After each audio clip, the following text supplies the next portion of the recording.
Good morning, evening, afternoon, folks, wherever this finds you, either on our YouTube or live on our Twitch on Friday evenings. Well, certainly evening for me, 7 p.m. Eastern. This is Going Places. This is the Games Done Quick Hotfix, where we have a little focus on, well, I like to call this a speedrun travel show. We go around the world looking for region-exclusive games, as well as looking at games that we can play on the go.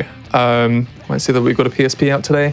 That's because we've been focusing on the Sony ecosystem, family of consoles. Over this past series, we've been seeing some region-exclusive platformers. We saw Kingsley's Adventure last week. We also had Boku no, I can't remember the rest of it, but we were heading into August it's 2 weeks ago, so it's just before August, and we saw that game. If you missed any of that, you can, of course, check our highlights out on our YouTube channel, youtube.com/gamesdonequick. But we're here for something a little bit different. We are going to be on the PlayStation Portable, and we have got some Mega Man, something that's a little more cuter later on. But before that, we are going to be seeing something a little more brutal. We are going to be throwing it over to, I'm not gonna take away the honor of trying to pronounce this game as its original title, I suppose, but this is Yakuza Black Panther. We are going to be taken through this game by Street and, of course, Froob on commentary. Gamers, how are you doing today? Well, thank you, Hib. How are you doing today, Froob? Yeah, doing fantastic. Thanks for asking. Let's go. Cool. So, hello, everyone. This is Kurohyō Gotoku Shinshō, or Yakuza Black Panther, if you will. And with me on commentary today is the lovely Froob, who is agreed to help with commentary because it's quite late here. I'm very low energy, but I know you're used to later shifts, Froob. So that'd be very helpful. Yep. That sounds like it's putting it lightly. Help point you in the right direction if we go down a wrong street or something. Oh, definitely. Today we're going to be doing New Game Plus. The main reason being any percent is 4.5 to 5 hours long. And I don't think we want to take up the whole schedule with that. Okay. So, you know what? It's fine. We'll just get into it. I'm also going to address something before we start. So, I am emulating this game because I do not have a PSP that is capable of outputting video capture. So you may see a few graphical errors, mainly pedestrians walking in front of scenery, etc. It's very odd, but we'll deal with that when it comes. But yeah, we'll get started shortly. So once we select a difficulty, I will count you down. So 5, 4, 3, 2, 1, go. Thank you very much. Good luck. And in this game, we are taking control of our main character, who is not Kazuma Kiryu. He is someone called Tatsuya Ukyo. And yeah, we're just going to go down Tenkaichi Street here. And we're going to do our little tutorial. Basically, our friends run up to us saying, hey, please help me. These guys are threatening to beat me up. We have to agree no matter what, so it's fine. The typical Yakuza text box of, actually, you do have to do this. Oh, definitely. It's common throughout the series. We're going to choose no to the tutorial here, and we're just going to beat him up. Prepped actually has some items on it to help in general with the run. One of the things is the good old Beads of Good Fortune, which means there will be no random enemy spawns. And as you can see, my lovely inventory here. Please exit. Thank you. Thank you. Anyway, game's been nice now. Beads of Good Fortune means there will be no random enemy spawns. We also have a ramen in our inventory, which will be useful in Chapter 8 specifically. Don't worry about it. And we also have a pillow pup toy. Why? Again, plot reasons. Don't worry about it. It basically just skips us having to do a UFO catcher later in the story. For now, we're going to fight some more people. Aww. And yeah, we'll just throw them and get over with it. This is another tutorial we can skip because New Game Plus rules. Oh, come here. I'm also starting off in the jiu-jitsu fighting style for a specific reason. Because this is the fighting style that has decent access to leg thing. We'll just give it some money. I don't need it, but give me your money. It gives access to decent grapple attacks on the legs, which is going to be useful for a boss in Chapter 9, where you have to avoid damaging their head. Also, you'll see that quite a bit, actually, because when people try to give you items after battles, because our inventory is full, it will just say, oh, are you sure you don't want this? Nah, we'll just discard it. Also, for any plot points, I may have to defer over the fruit because I haven't played this game casually in a long time. So, yeah, if I seem a bit lost, that'll be why.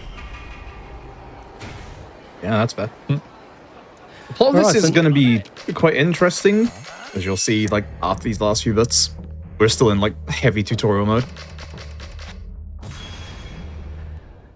Yeah, heavy tutorial mode. And this is technically a sub-story, but it's one that is part of the story, so we can't skip it. So we'll just grab people and throw them. In my inventory as well, this file also has some boosts to my grab stat. So any throws, any kicks and stuff, it will be boosted beyond repair, so we can defeat most enemies in one hit, which is always nice. Go away, I don't want your thing.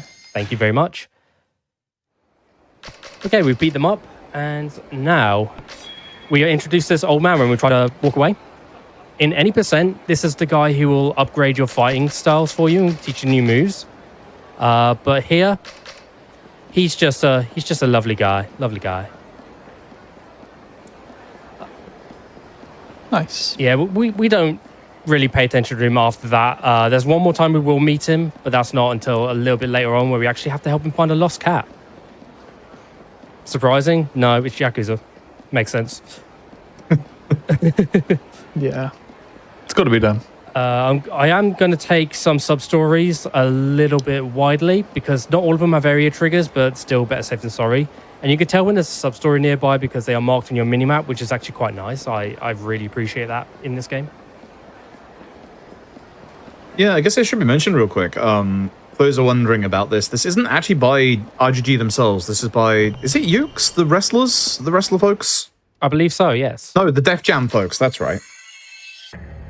Yeah, the people... So if you see if you see this game and you get like Def Jam vibes, that's why. Okay, now we have to talk to some specific people. Now that we're in the arena, which we have been forced to go to. Don't worry about it. There's plot reasons. I don't remember them particularly, but it's fine. All right, so we are just going to talk to this guy. Go in here. Nope, my notes are a little bit wrong there, but that's fine. And we will talk to this guy. And there is one more guy in here, I believe. No, locker room. Yes, that's what I'm missing. If you haven't tell, I haven't run this game a long while. I have de-rusted this recently, but again, it's probably not showing very well. Who am I missing? Do I have to talk to you again? Okay, that looks a bit more promising, yes. Okay, now it's the medical ward. Sorry about that, folks. But then again, that is part of the reason why the assessment is high, because again, I haven't de-rusted quite easily, so... Yeah. Also, it's midnight here, so I apologize if I'm a little bit low energy. You won't let me through. How dare you? If only we could use that as an excuse. Oh, wait, we can. It's midnight over here, too. Essentially what's happening at the minute, Tatsuya and two of his friends came to Kamurocho to rob a Chinese mafia hideout. Unfortunately, this is going to lead to Tatsuya accidentally killing somebody, which is why, at the moment, we're running around, because we're going to be ending up in the arena, as Street Bad Guy says, and we're going to have to be forced to do a couple of fights coming up. This is the annoying part of the early game too, because even though you've talked to these people many times, if you're not playing an English patch, which I would recommend, like this, you can get a little bit lost. So apologies for that, but again, it's late and I don't speak Japanese natively. But seeing as the Yakuza basically just forced us against our will into the arena, we are now going to beat them up by throwing them. And this is a chain of enemies that will come at us, one after another. And we're just going to wait and spam grab and throw, because that's the fastest way to deal with these guys. Whoop, whoop, whoop, whoop. There's a little bit of a wait between enemies, so we'll do what we can. And as you can see in the background there's an umbrella on the ground. A lot of the fire arenas in this game actually have weapons scattered about, which is lovely. But in New Game Plus, we won't use any of them, mainly because our throws are just so much faster and we deal so much damage just by throwing. All right, now it's time for us to leave. Now we won't be tripped up anymore by annoying NPCs. Okay, so we're trying to escape from the arena because we don't really want to get involved. And, oh, here they go. More Yakuza. Let's fight. Yay! I do like this guy's purple suit. Oh, yeah, he is a... Seeing him prop up it, yeah. He's that's a a good snazzy suit. Yakuza boy. There you go, good sir. Have a nap. Thank you. Well, yeah, that move is pretty good. Okay, and now that we've dealt with them, surely there won't be any more that are coming after us, right? Pausing for dramatic effect. And what do you know? You're just leaving. It's fine. Oh. Hi, fellas. They're behind me, aren't they? Well, now we have to run away from them. Yay! So this first chase sequence, there's actually that guy on the left there. You have to try and get quite wide of him. He will knock into that bike each time when he tries to run after you. So, you know, don't worry about him, but the others, you have to try and just make sure they don't catch you. And we're going to run towards the Millennium Tower of all places. And it's not even the end of the game yet. Crazy. Yeah, there's quite a few chase sequences in this game, mostly from police, believe it or not. Also, yeah, this game is like the OG 1 and 2 with fixed camera angles for a lot of places. So if the movement seems a little bit wonky, that is probably why. It's because I'm not used to it. I haven't really played OG 1 and 2 that much.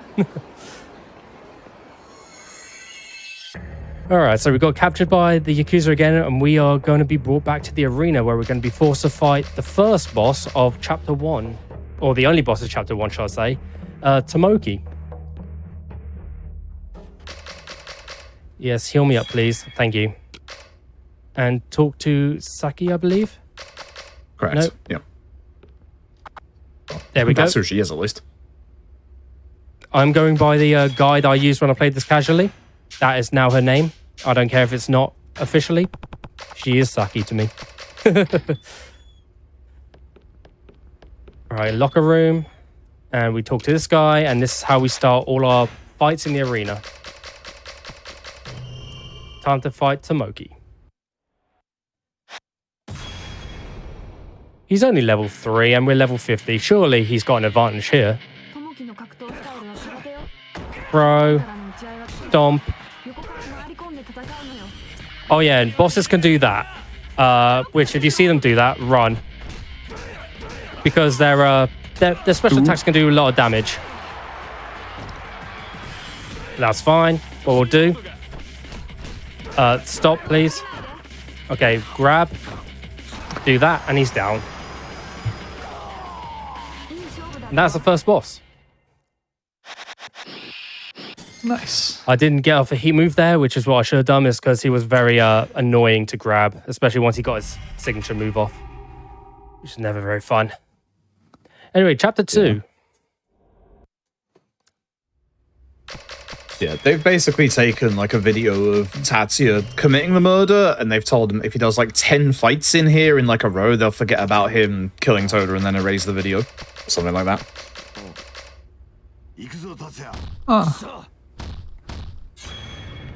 Oh yeah, this is us learning a fighting style. One we'll never use in New Game Plus, because Jiu-Jitsu is just too good. Okay, and we're going to talk to this guy up here, because we are going to watch Hyuga's fight. Who is Hyuga? Don't worry about it. He's somewhat plot relevant. Now we are on our way. He's supposed to be a legend here. Oh yeah, he's a legend, but he's not important for now. Also, hello, here's the old man again. Now we are going to help him find a lost cat. Oh, How convenient. let's go. How you do it is you listen for those meows. You'll see the meow thing pop up there. It's usually around here. Hello? Ah, there we go. There was a... This one's very for a sec. finicky. Yeah.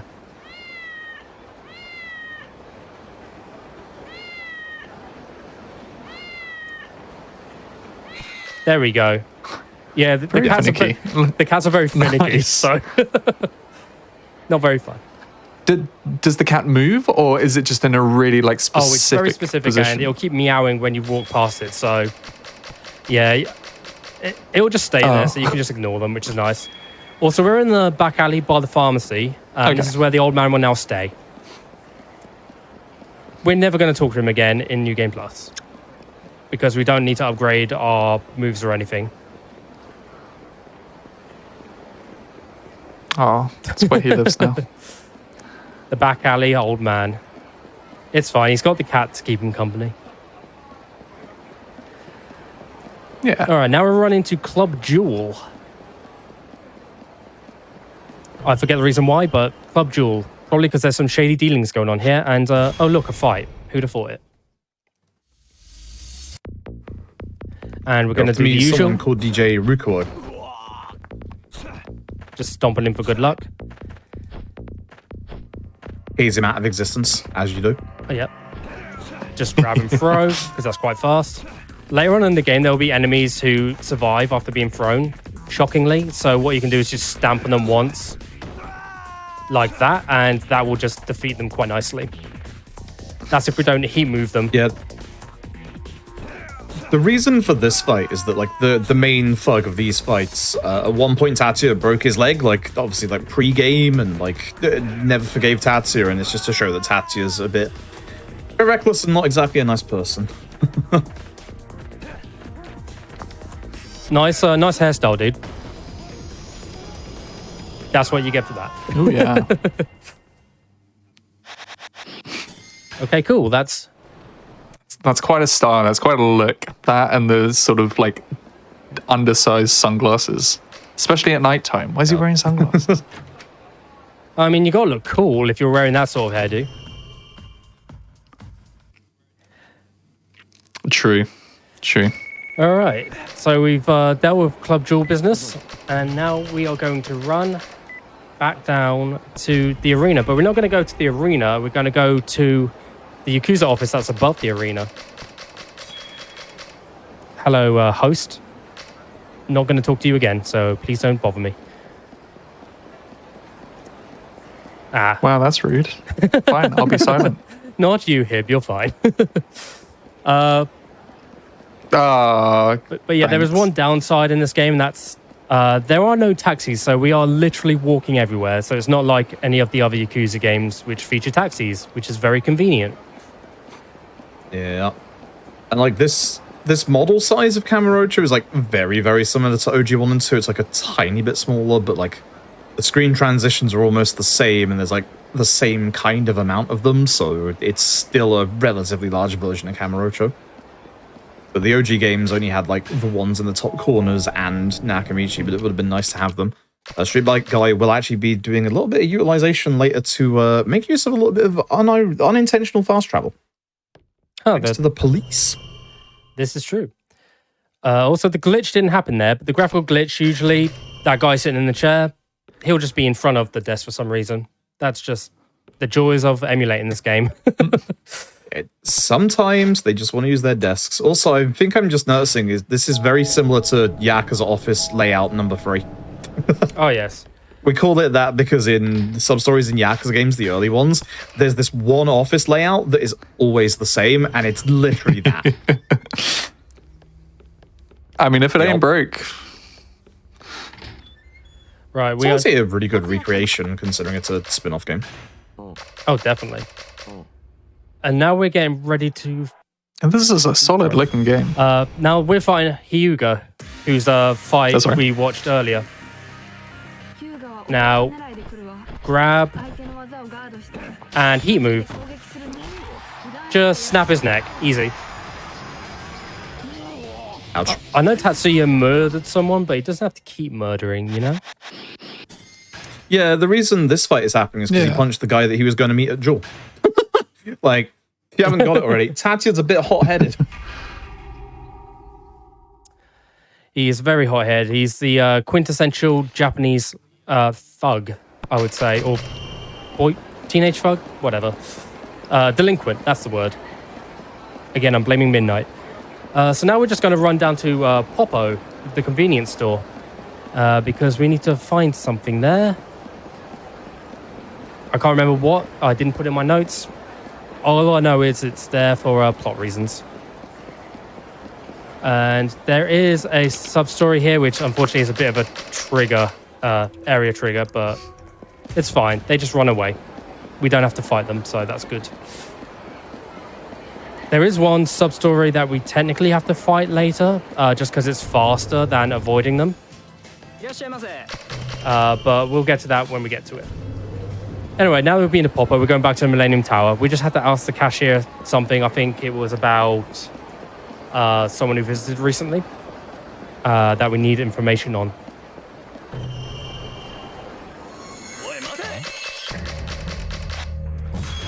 Now we've just found this random punk. Just looking very lost and confused outside the ramen shop. And he's dead. Nice thing about New Game Plus is if you have a save before the final boss battle, you can actually prep your save file with many items to carry over into a new game. And you can customize it however you want. I just went for the Jujutsu route because of the Chapter 9 boss, which just saves me having to do a little bit of menuing. And Oh, nice. yeah, because that boss in particular has a gimmick. You can damage his head, but if his head damage goes to 100%, then you automatically lose the fight.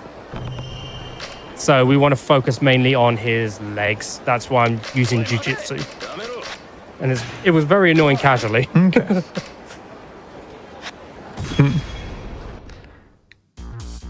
Okay, so these guys are causing trouble for Club Asia's owner. So we are just going to deal with them. Easy. And fun thing about this, we now get to work security for the club. Amazing. And we can't refuse, so we have to do this. Ignore this. It's not important. Anyway, I'm just going to spam buttons here. It's faster to fail.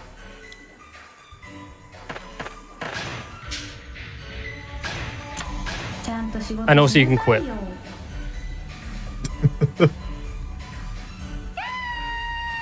She screams and runs away. Don't worry about it. She's fine. We didn't do a very good job, sadly. No, we are the quintessential bug security, I guess. Got caught in those guys there. Oop. Lovely. Okay, some more fights here. One nice things about these Kurohyō games is the arrows over the heads of some NPCs are colored differently, which signifies how important they are to the current plot, which is nice.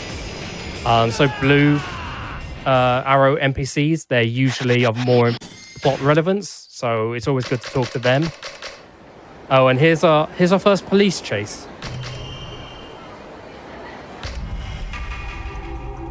Here we are just going to run straight down Pink Street. I got caught, that's fine. I was meant to go this way. Yes. Because we do a little loop around.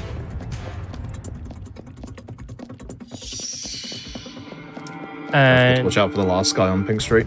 yeah. Take a wide berth at the last guy because he can catch you quite easily if you don't hug the right side of the screen, which I found out the hard way. The nice thing is they at least show you their positions on the minimap. I don't know how Tatsuya knows that ahead of time, but it is nice. Yeah, it's always nice just so you don't accidentally run into one where you're not expecting it. It's time to fight again, so we are going to head back to the arena for our next fight. And we are just going to go along, I believe this is Showa Street. I always forget this lower street's name. Yeah. Yep. Excellent. Some Yakuza games, there are fight spawns, some there aren't. Oh, and also, yeah, ignore the cat. We don't deal with the cat. There is a sub-story there. That is the one that we are going to clear later on to get by them. But for now, we are just going to ignore them and continue on up to head back to the arena.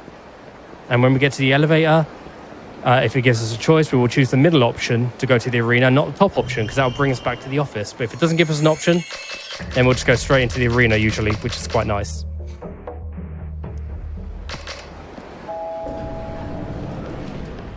Delightful. All right, head to the locker room. Talk to Saki. And now we are going to fight Yuki, who is this lovely gentleman with the lovely jacket. And a banging theme song. Yep. This is the one who was responsible for calling a detective Takanaka and putting Tatsuya in prison for a year. Oh. And also Tatsuya's old teacher, I believe. Like fight teacher, that is. Yes. Also, run away. He he gets a little bored eventually. He runs out of stamina. He does, yeah. He just rolls like a little monkey. It's fine. But yeah, that was him. He got a special move off, which was not great. I didn't manage to will his health down enough, but it's fine. It's fine. We made it work. Chapter 4 almost begins with a police chase. I think we have to do something else first. It should be go to Theatre Square, hopefully. Remember rightly. Yes. I think we have to go down.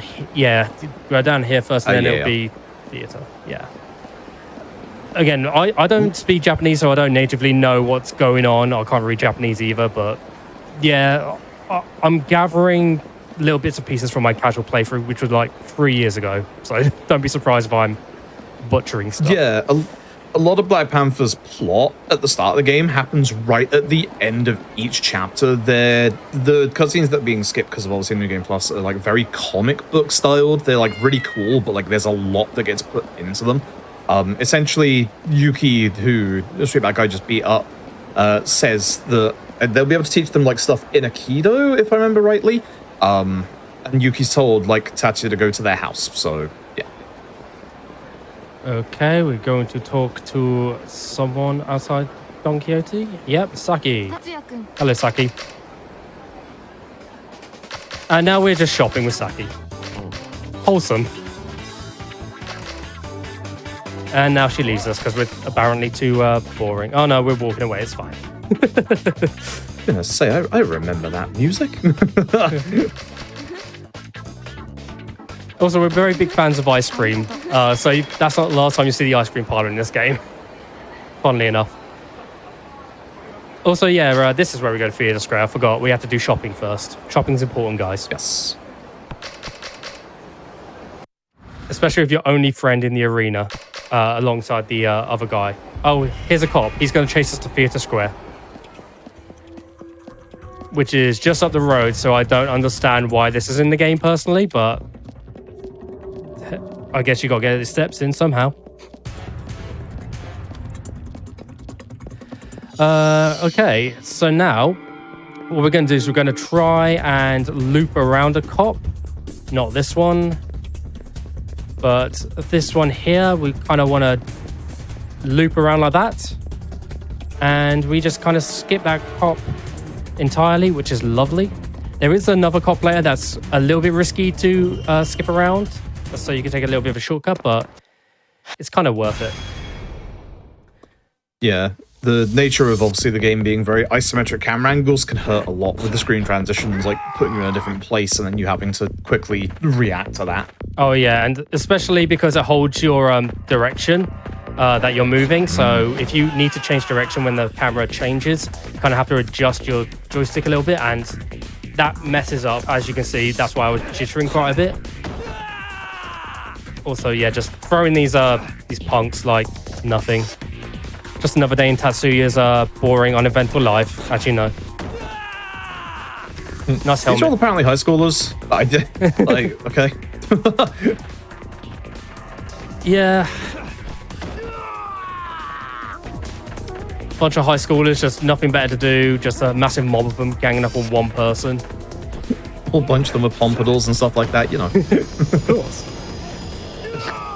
In any percent, they can mob you with multiple enemies at a time, but because we're going so fast with just the grab move, we just beat them one at a time. It's way easier that way. Also, another police chase. Also, this is the part where we can try and circle around a cop, and if we do it just right, we don't have to go around him, which is always perfect. And it's this cop up here. So what we want to kind of do is... Oh, I got caught. That's a bit of a shame.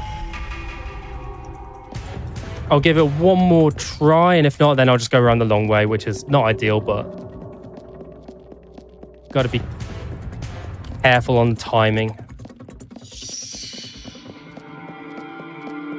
All right. Notice me, senpai. Thank you. And there we go.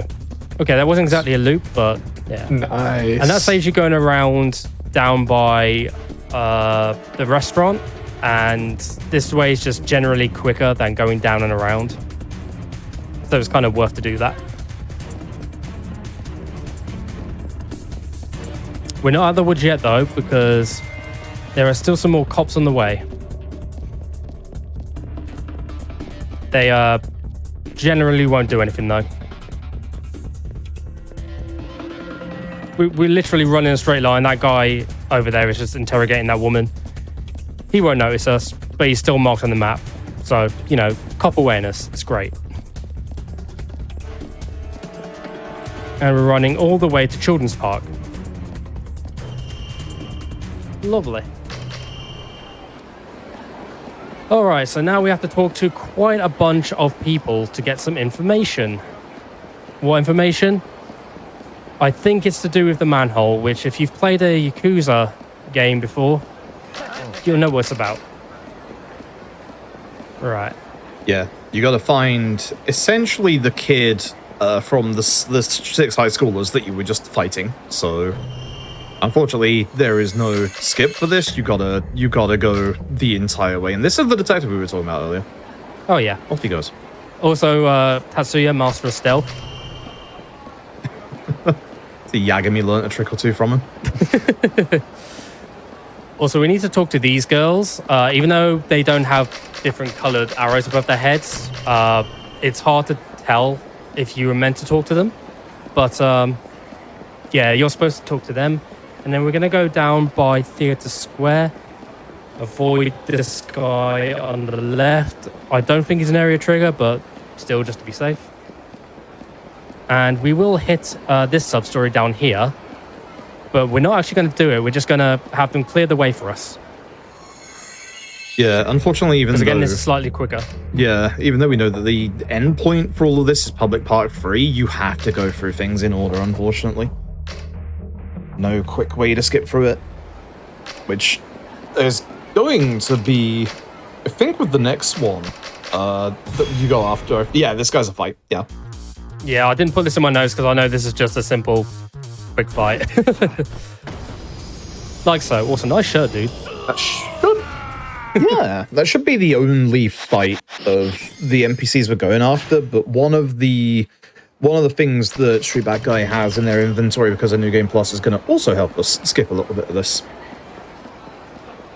Which part are you talking about? Are you talking about the Beats of Good Fortune? UFO Catcher. Oh, yeah. That's why we have the Pillow Pup in our inventory. That's the sub-story from earlier. Don't want to run into them again, so we are going to run down and we're going to go to Kyushu #1 star. Kyushu first star, sorry. Really is making you go across the entirety of the map and then back again and then back again. Yep. I haven't really played much of the second Kurohyō. Does that game have taxis in it at least? I want to say it does, but I can't remember.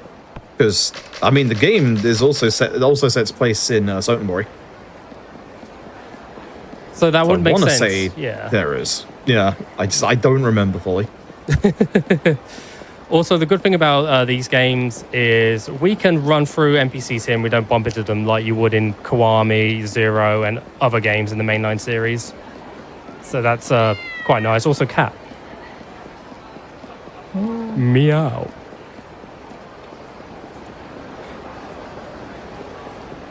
Oh, I see Tadzi just saying that 2 does have taxis. Thank you, Tadzi. Nice. Nice quality of life improvement there. So now is when we're going to go to the arcade, and in any percent, you would have to actually play the UFO catcher to catch a toy for a student that's in the arcade here. But first, we're going to talk to these girls because they're going to tell us about the student that's in the arcade. And then we go in. Unfortunately, no UFO catcher for us. We're going to talk to... Nice hair, dude. I wish I could have that afro. Okay, we talked to him. That's cool. We handed him the toy. Amazing. Now where are we off to? We are going to the other arcade. Yes, I forgot. There's an arcade in... Nakamichi. Nakamichi, that's the one. Yep. And this is the one that's for the UFO catcher, I think. Might be. Let's see.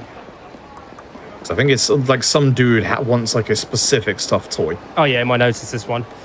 So yeah, cat meow. Meow. But yeah, we talked to the guy earlier, and he just tells us about this guy that's in this other arcade that's further down Nakamichi Street. So we're just going to go down, not talk to this businessman if we can help it, but if we do, no worries. Here he is, staring at the machine. I already have a toy. Here you go, my friend. Lovely, and now we run not too far to Third Park.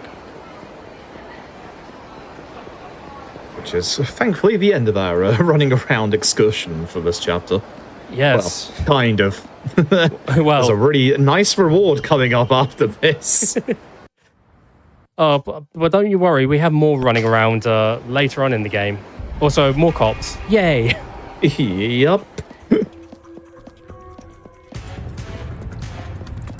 This music is so dramatic when it doesn't feel like it deserves it.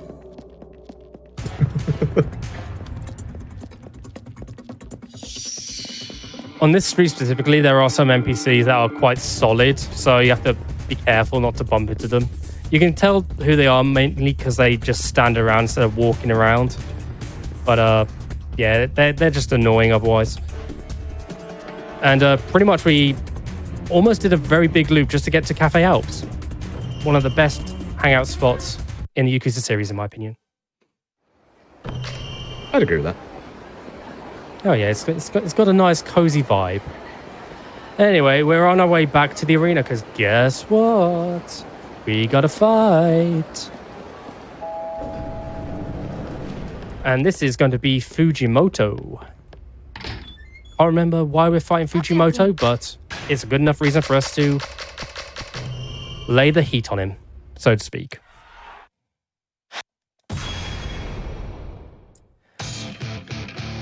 Banger song. Heat's move. And now just a little bit of the old stomp. And that was a bit rude. Oh no.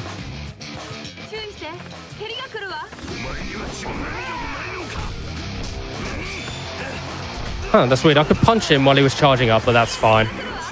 And kick. Okay, he's not playing nice. Okay, there we go. How dare you use your special move twice on me, Fujimoto. Okay, he's down. That's fine. Okay, now we go to the Champion District. Everyone's favorite little alcoholic section of Kamurocho.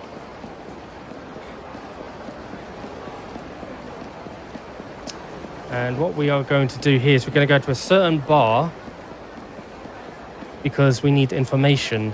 And to get to that bar, we are going to go from the bottom of the Champion District up and to the right. Also, there is a cat icon on there. Certain cats are marked on your mini-map from the start.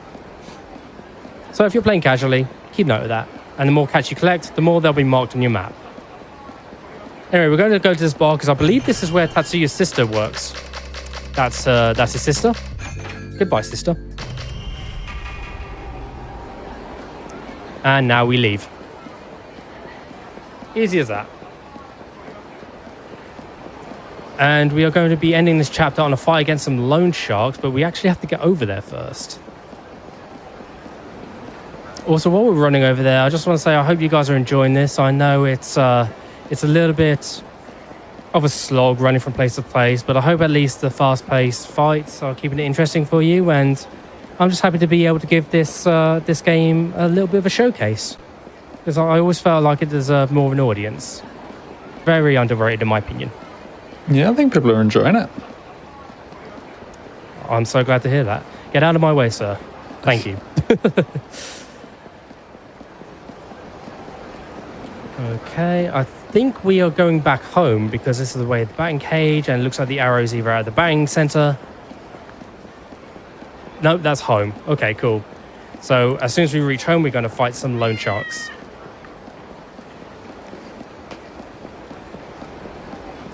Also, this guy's another purple suit here, but I think you might enjoy his suit. It's pinstripe as well. Extra style. Ooh, classy. I do like the opening sort of cutscenes going into the games. I mean, I know Yakuza games all kind of follow the same kind of style, but the nighttime vibe, I don't know. It's a good looking game. Oh, definitely. Also, his suit changed. Did you notice? Oh, of course it did. I don't think that's actually the same person. I think it's just someone that loan shark hired to beat you up. I just thought it'd be funny to say. All Nice. right. So we start off by this chapter by going to the treatment room in the arena because we have to have a little talk with Saki, of course. Yeah, you've like twisted your ankle or something, and I think I might be wrong. On this. I think like the actual leg damage like applies to like certain fighting styles that you have. If I remember rightly, it's like they either like break a little easier or stuff like that. Yeah. For those that don't know, this game features like an actual like body part system, like head, body, like kind of legs, where you can like literally focus on any of them to like take care of enemies, and there'll be one enemy much later on that Street Bad Guy must not focus on a specific part of the body with. Okay. Now to Popo. I got a little bit confused in my menuing, but that's fine. We paid the Yakuza a nice little visit. Tell them, hey, I'm injured, help. They don't care. It's fine. No, they don't. More information from the Popo cashiers. And now we go to see them properly, because we have the information we wanted.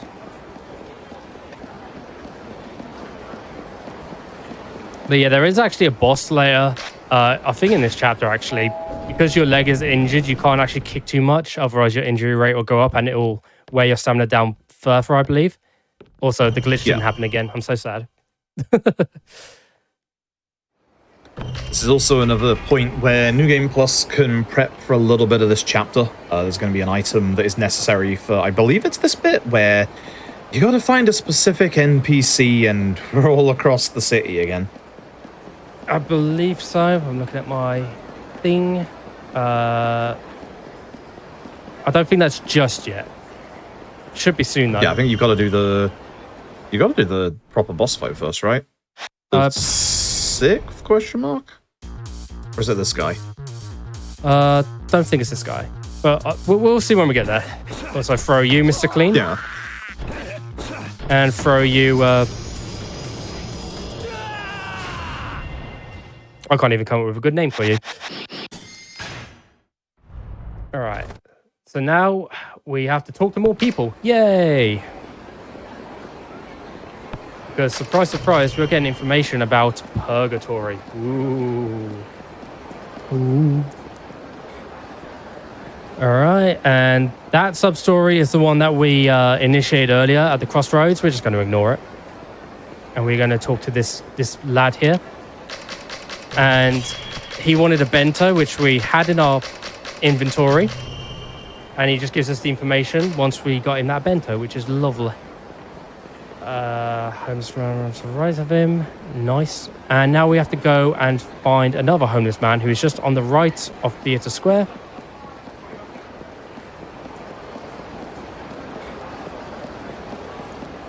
He's just sitting on the floor, so he's not hard to see. I am going to be careful because there's a sub-story right next to him as well, just below me. Lovely. So now we're going to go to Children's Park, which is the park at the top of the map that we went to once before to escape the cops. But on the way, we're going to get a little phone call. I'm not even going to pretend I know what it says. And we move on. Also, her arms. My God. Those polygons made me kind of uncomfortable. Out of my good way, good sir. And before we reach the park, we talk to this school here, who'll give us some information. And now what we want to do is we want to talk to this homeless man who's sitting on the manhole, and we want to give him a specific password. So now that we've talked to him, we'll talk to this schoolgirl again.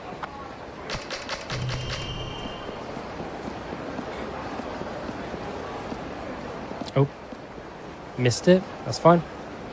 And for this one, we just want to select the top option because that is the correct password. Nice. Nice. And in this cutscene, we are introduced to the florist. Yeah, that name ring a bell for anyone? Should do. He knows all. I don't think Arjun remembers that name either. No. I think he's the only mainline character who makes a cameo in this game as well, which is crazy. I think Akiyama's part of the hostess sub-story, unless I'm misremembering Kurohyō 2. He definitely is part of the hostess sub-story in Kurohyō 2.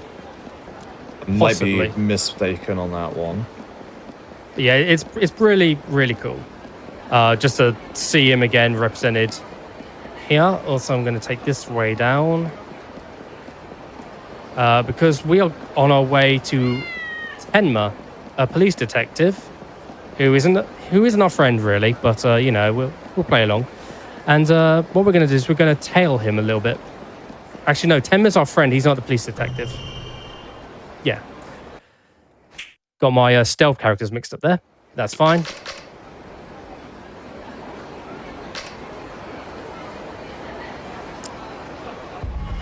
Okay, and stealth in this game, pretty simple. Master of stealth. What I'm going to do is I'm just going to keep at this sort of distance, and he will never stop to look back, so I will never be detected. It's goofy, but it works. And there is nothing you can do to speed this part up, which is sad. Oh no, my shoes. But yeah, you don't want to run full pelt at him because that will definitely lead to him turning around to see, am I being followed? Huh. Yeah, you can like mess up like a couple of times, I think, if I remember rightly. Yeah. It's not worth doing at all over again, so it's definitely just better to play it safe. Now he's getting nearer to the end of his cycle, so that's why he's walking a little bit faster around here, I believe. Just going to do the little Tatsuya shuffle. That's enough horsing around.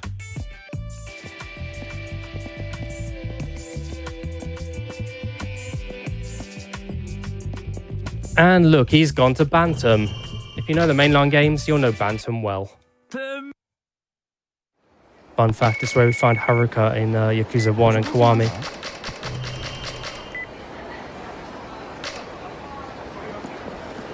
Right, that was lovely. Anyway, now that we've done tailing Tenma, we are going to run away. And I'm going to take this slightly out of the way path just to avoid that sub-story because they are literally blocking the road and I do not have time for that. And we are on our way back to the arena for 2 fights, technically. One is a boss fight, and one is just more enemies trying to swarm us. Not fun, but, you know, it's another day in the life of Tatsuya. Tatsuya-kun.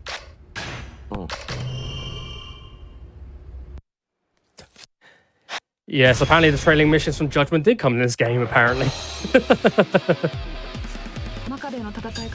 Alright, this is the warning that we can't kick too much because of our injured legs. So what we'll do... Oh, he is being mean, so Being we'll aggressive, keep move. yeah. And I'll punch him. Oh, here we go. Lamau. Ow. Ooh. Okay, that was a little bit The annoying. chomping sound effects as well. Oh, that's so good.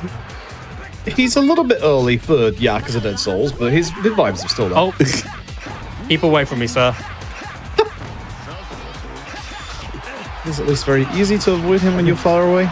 It's easier to avoid him when you're far away, yeah, but he's just not playing nice. Please, no. Oh, I tried to dodge out of the way at the last second, didn't work. Kick. There we go. Ooh. But yeah, I'm kind of glad I'm messing up in a way because it kind of shows you some of the absurdity some of these moves have as well, and it's just hilarious to watch.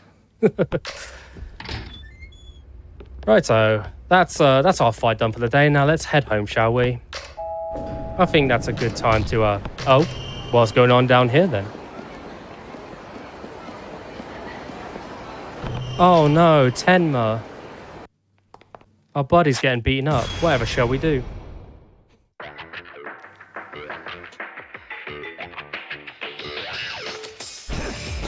Also, you don't get that warning for your legs in this fight, so I'm assuming it's fine to kick again. But Yeah, I don't know if it's like the entire chapter or not. no, I think it might just be for that boss fight, which is weird, but you know, if it works, it works.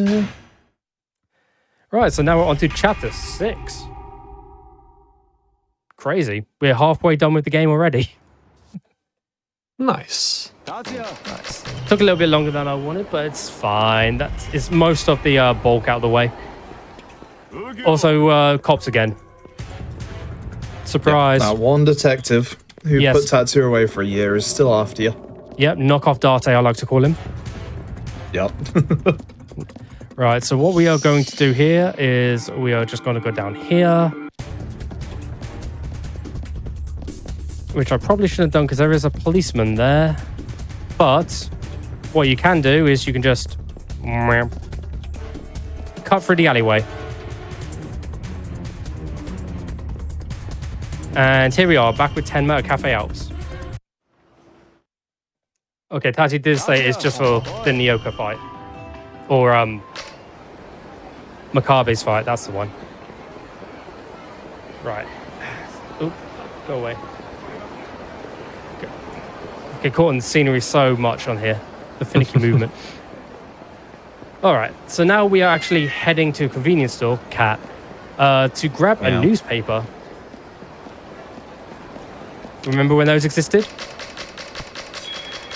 I didn't mean It's to... one of those items you can't get ahead of time for New Game Plus, sadly. Unfortunately, some of the items are definitely annoying when they're locked behind story progression, but I can kind of understand why they did it. Okay. Hello, friend. Give me a newspaper, please. Thanks. Just in a bag with a question mark on it. Oh.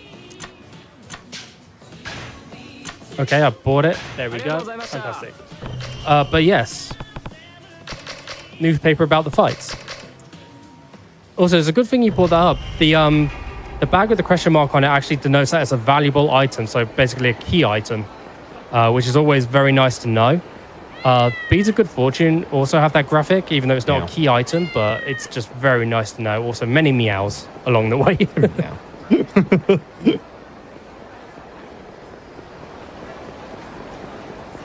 All right, back to the arena. Once we've read the newspaper, got a little bit of reading in for the day.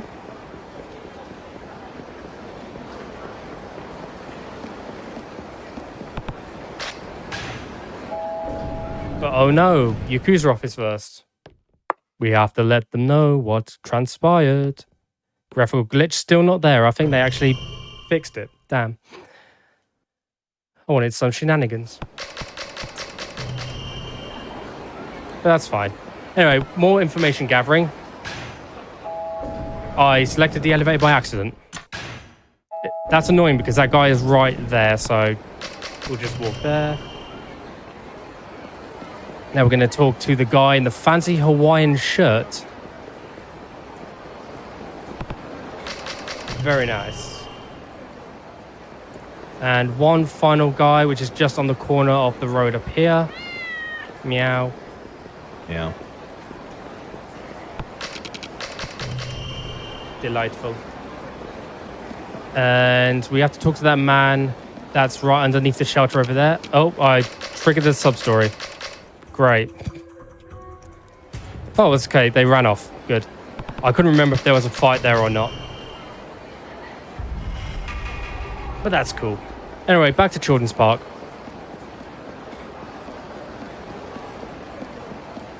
That is them again. So yeah, luckily I can just... Although to be fair, they did clear out the route on the other road, so that's actually not awful. I'll take it. This chapter just unfortunately has a lot of running around gathering info. We are not done. Yeah, this chapter is definitely one of the longer ones, and it's mainly just because of this. Even in New Game Plus, it's long as and tedious as all hell. Oh. Meow. So many cat icons on the mini-map now, it's fantastic. Right, we're going to go back to the florist because we want some information on some stuff. What do we want information for? Can't remember. But either way, we are now going to find a hostess over on Pink Street. And you can remember Pink Street because it's the one that's slightly diagonal next to Nakamichi Street. At least that's how I remember it.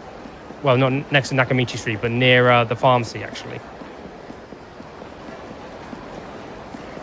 There's a car in the way.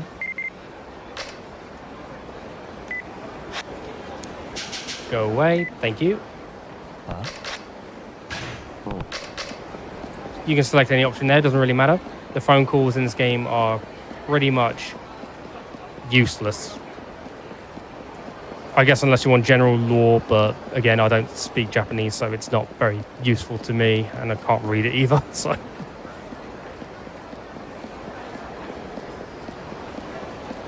Alright, so here, we talk to this hostess. Lovely stuff. And we are going to look for the club owner right here. Wait a second, he's not the club owner, he's further down.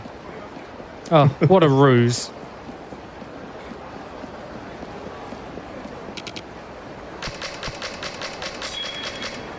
Nice. Okay, now we talk to the hostesses. Because one of them saw an incident, and we have to find out which one did the incident.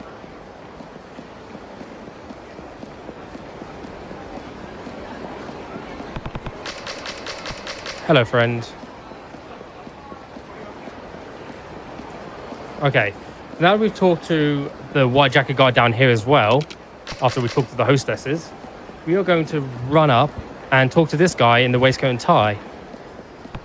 If you're playing this casually, the game reminds you that you need 70,000 yen to actually enter. So if you don't have that money, you're kind of screwed. And in any percent, it's kind of important to take into consideration too.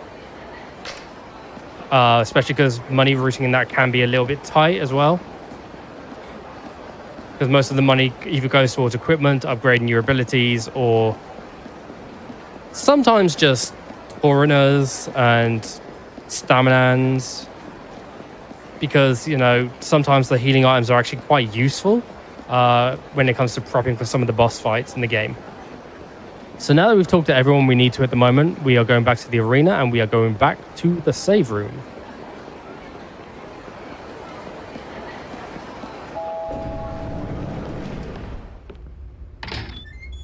And we're going to talk to this lovely gentleman who is taking us on a lovely little car ride. Don't know what the point of that was, because now we are just going back to the arena. Fun. Yeah. We got a fight rematch coming up, actually. We do indeed. The legend himself, Hyuga. He's back. He's bigger. He's more angry than before. So you know we had to do it to him. We have to show him who's boss once and for all. Hi, Saki. Right, so this is where the bosses actually start getting a bit tankier. So one heat move and a couple of stomps won't usually kill them or defeat them. You want to kind of get a couple of heat moves in if you can. Excuse me, sir. Thank you. Also, you'll see that I'm starting with heat in most of the fights. That's because I have the champion's belt from completing most of the fighting sub-stories in the game. Also, that kind of sucked, but there's not much I can do about it. This guy's special attack really sucks. In fact, most of them do, because they really home in on you quite annoyingly. So you just want to take your time where you can. Nope. Yep, that is very annoying. He's low though, which is nice. And there we go. Yeah, this game really wants you to run away from any kind of special attack. That's pretty much like most of the special attacks near the middle. Oh, yeah. And the annoying part is you have a stamina system in this game too when it comes to dashing, as well as wailing on opponents with moves. So if you run out of stamina, you're kind of out of luck or running away from them. That part is though, like, most of the boss special attacks will actually like track you and they can chase you quite well. So it's very annoying and it's very rare that you'll get away from most of their special attacks. So you kind of have to like put up and shut up, really. Also, those guys were not very happy, so we just put them in their place. We threw them a bone, by which I mean throwing their comrades on the floor. And now we're at the playground because we want a little break, you know? It's time to play on the swings, time to go down the slide, you know, have fun. And these guys, they're the playground bullies, you know? They don't want us to have any fun, so we'll just take care of them quickly. Okay, he spawned very far away. That was dumb.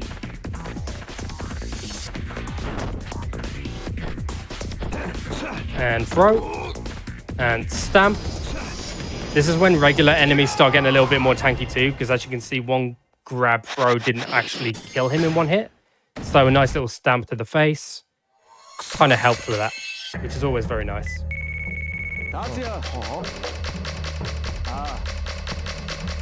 Okay, we are gathering more information at this point. So first things first, we want to talk to this lovely couple down here. The woman still has very freakish polygon arms that make me very uncomfortable.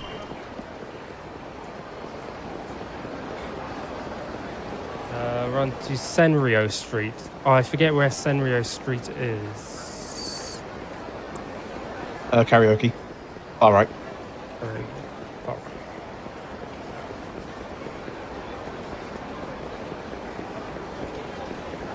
Yes, I remember now. Yes, it's one of the few places that you don't actually go that often in this game, so it's very easy to like miss your mind in this game. Because I think this is actually probably the only time we actually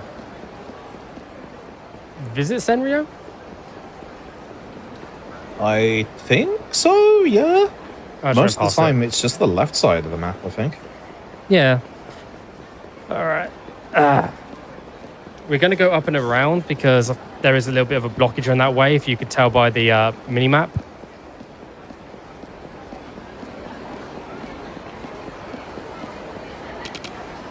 That's Shine. That's not the karaoke place.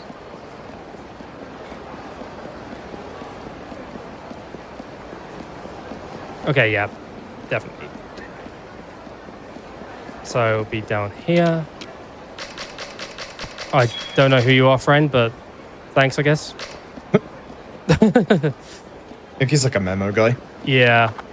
The sad part is you just run into him and he'll give you it no matter what. And that's that guy. Yep, okay, that's Senryo done with. Hope you enjoyed it. Now we're going back to Don Quixote. Yup. Also, that block these is parts clear. really do just force you to go across the entire map. It's a bit of a pain. Yeah. There'll be probably like, I think there's like another section like this in the next chapter, and then we're done with them, which is good. Yeah, just looking at my notes. That's definitely the thing.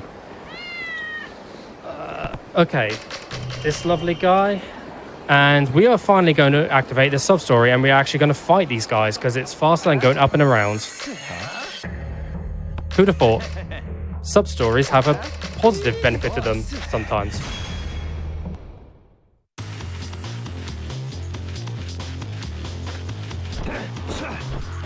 Lovely.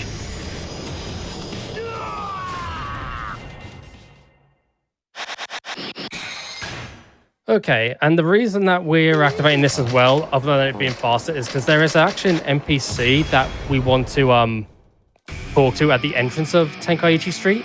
So opening this up is just kind of easier in a way. So we don't have to go up, left, and then down, and then back up again. Because that is what we'd be doing if we didn't do this. Yep. Yeah, Street Back Guy's gonna have to go back to the popper along the Showa Street, which is next to Pink Street again, so doing this now helps open up the space a lot earlier. Just able to run straight through. And because helps with Donkey later on, I believe. Donkey.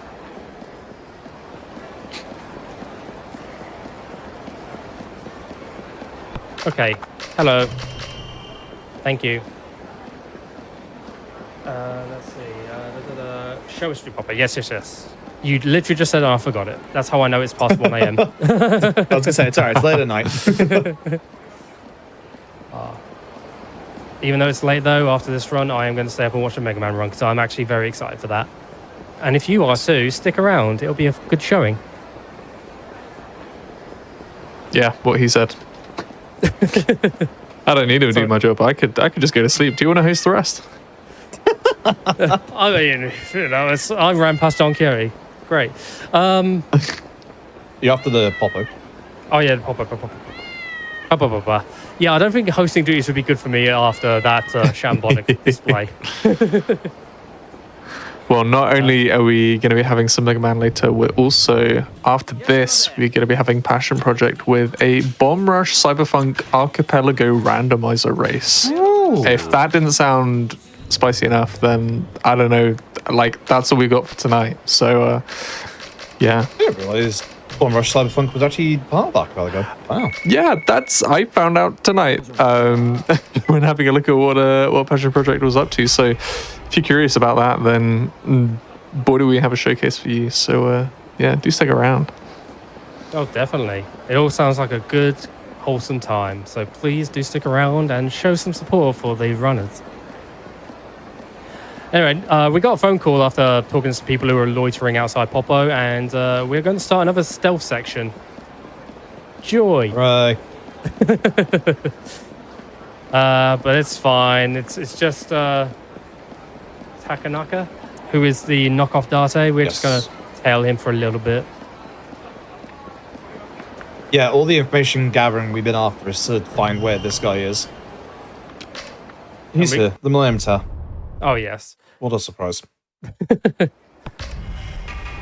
And we're just going to do the good old shuffle for a little bit and, you know, not get too far ahead and get too close because we don't want to alert him. And would you be shocked if I said that he was going towards the champion district? I would not be. The bartender is right there. Oh, no. He's missing all the great deals. I guess in this game it's a clothes shop. I never noticed that, actually. Yeah, it's just a shuttered shop. Yeah. Prime real estate for a bar, to be honest. Oh, definitely. I guess you could say it's a rather tender place for a bar. Oh. Thank you. I'll be here for about probably 20, 30, I don't know how many minutes left, but you know, it's fine. we're on chapter 7. We're pretty much 70% of the way there. See that? Quick maths. Stay in school, Nice. kids. Oh, you can tell when you're getting a bit too close because on the mini map, his little marker will change color. As you can see, it changed to orange when before it was blue, and he ran away. Great, so now we have to start that again. Ugh. Yep. I'm blaming the bad pun on that one, but you know, it's fine. It's nice that it gives you like a visual indicator on the mini-map, considering, you know, you don't have visuals thanks to the isometric camera angles. Yeah, like and a we do have the research. option to press square to camouflage ourselves as effectively like this. Yeah, just hand up the face. Yeah, no, you can't see me if I can't see you. Yeah. Oh. I have no idea why he ran then. He's off to the bar. He really wants alcohol. Maybe he just got too far So away. keep ending up here. Yeah. Yeah, he got too far He away. just keeps from getting me, back to possibly. Bantam. Phantom's the other way, you silly goose. Okay, I'm not going to let him get too far away this time because I don't want to do this all again.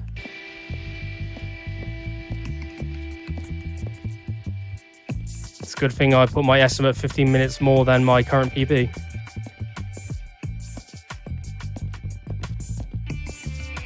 Right. Pretty close to just tie my shoes.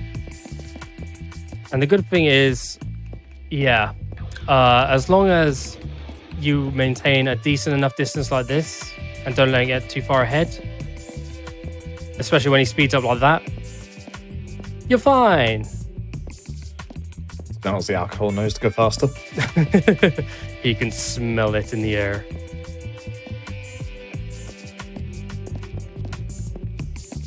I mean, I guess it wouldn't be too hard to smell it in the air. I mean, Kamurocho is basically the red light district of Tokyo, isn't it? Or at least a little city. Yeah. So, yeah. Looks like he's off. He is off.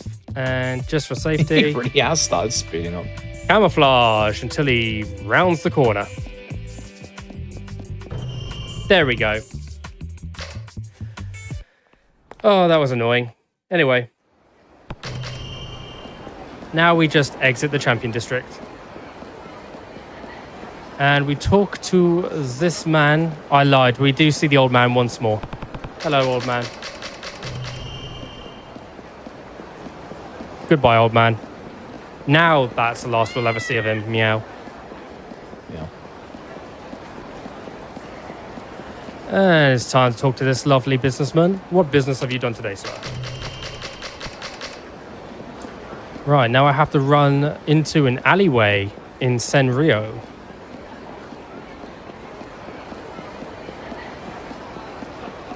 So, yep. All the way down here. I can't go that way. I forgot that way's blocked off, and that way doesn't lead to Senryo because Senryo is down here.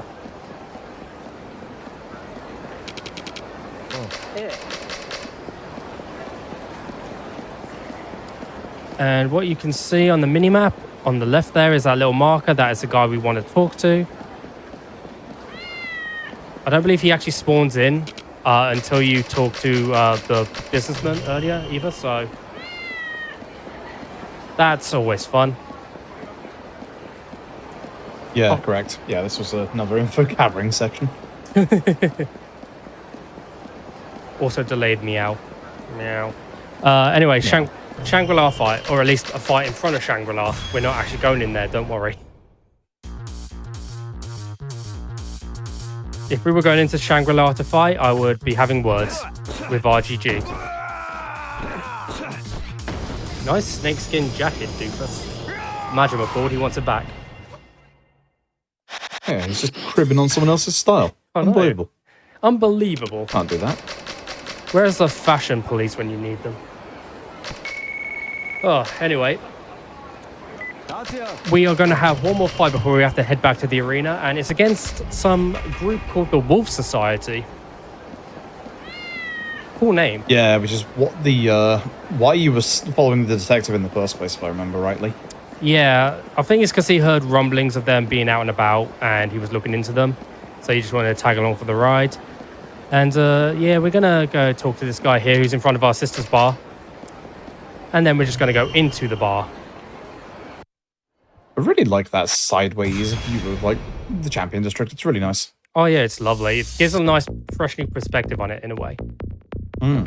Also, we're fighting with someone else now.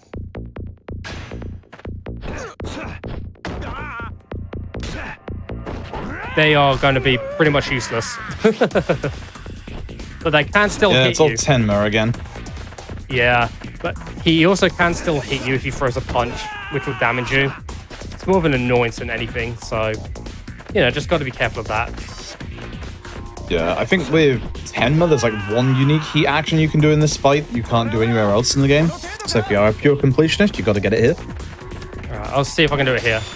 No, that's just a headlock. That's fine. Still, that'll do. Yeah, I think it requires Tenma to grab someone, which, yeah. Yeah, that's not going to happen here, I'm afraid, but also, Yeah. goodbye.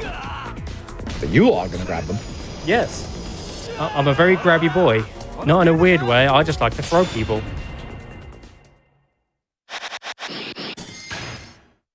And my throws are only reserved for the baddest of bad people.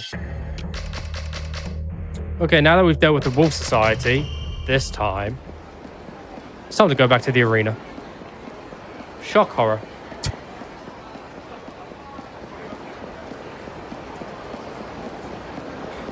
So now we run all the way across Kamurocho, meow. Yeah. Yep. It's time for, Meowcho. I want to say this is the 7th fight? This is Chapter 7's boss fight, so technically, yeah. And just 7th fight in general in this chapter. Seems like it, roughly. Yep. Yeah. Yep, Meow. it's going to be Chokome. Yep, we all love a bit of Cho.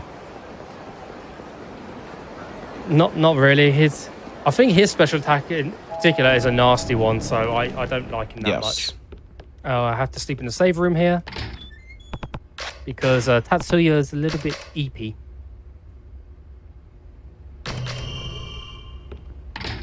Very nice. Okay, and now that we've had our little EP time to talk to Saki and start the fight against Cho.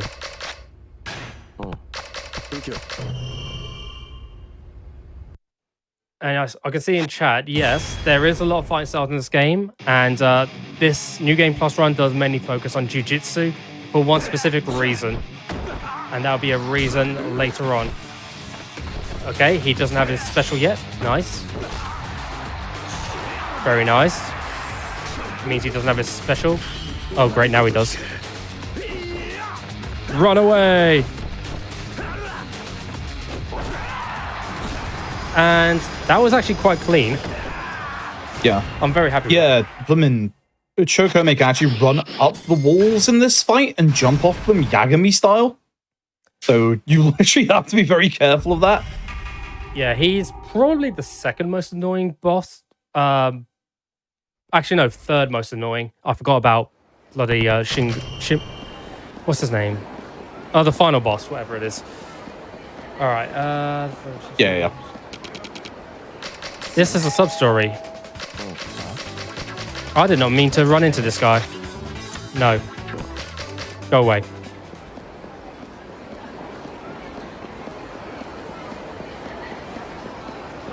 As a Western player too, I also have to kind of get used to the fact that circle is the select button for me and cross is the cancel/no button. It's very odd. Who am I talking to? Man, Letterman, jacket on the corner. Oh yeah, this guy. Sorry, what were you about to say, Fruit? I was going to say, in terms of the plot here, the person that Tatsuya supposedly quotation marks killed, throughout like the little bits of this, we've been figuring out that they're actually alive. And that's who we're going for here. I believe, anyway. Might be wrong on my timing on that.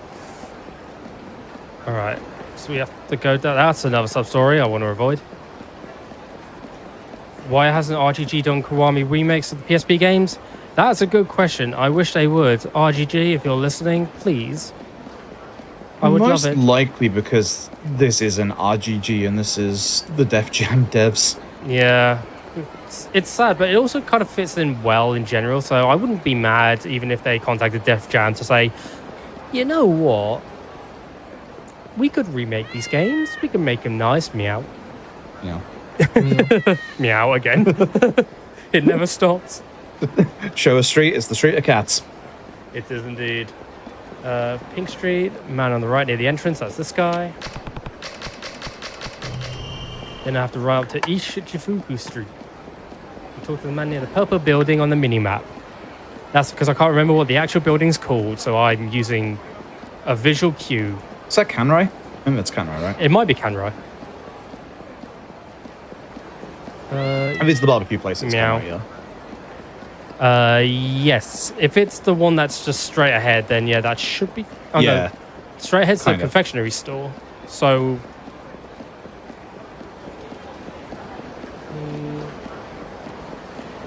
Maybe I'm just getting things mixed up. Oh, no, wait. This is... Yeah, that's Kanrai. Yeah. Okay. The one on the corner here. I love the lab coat dudes.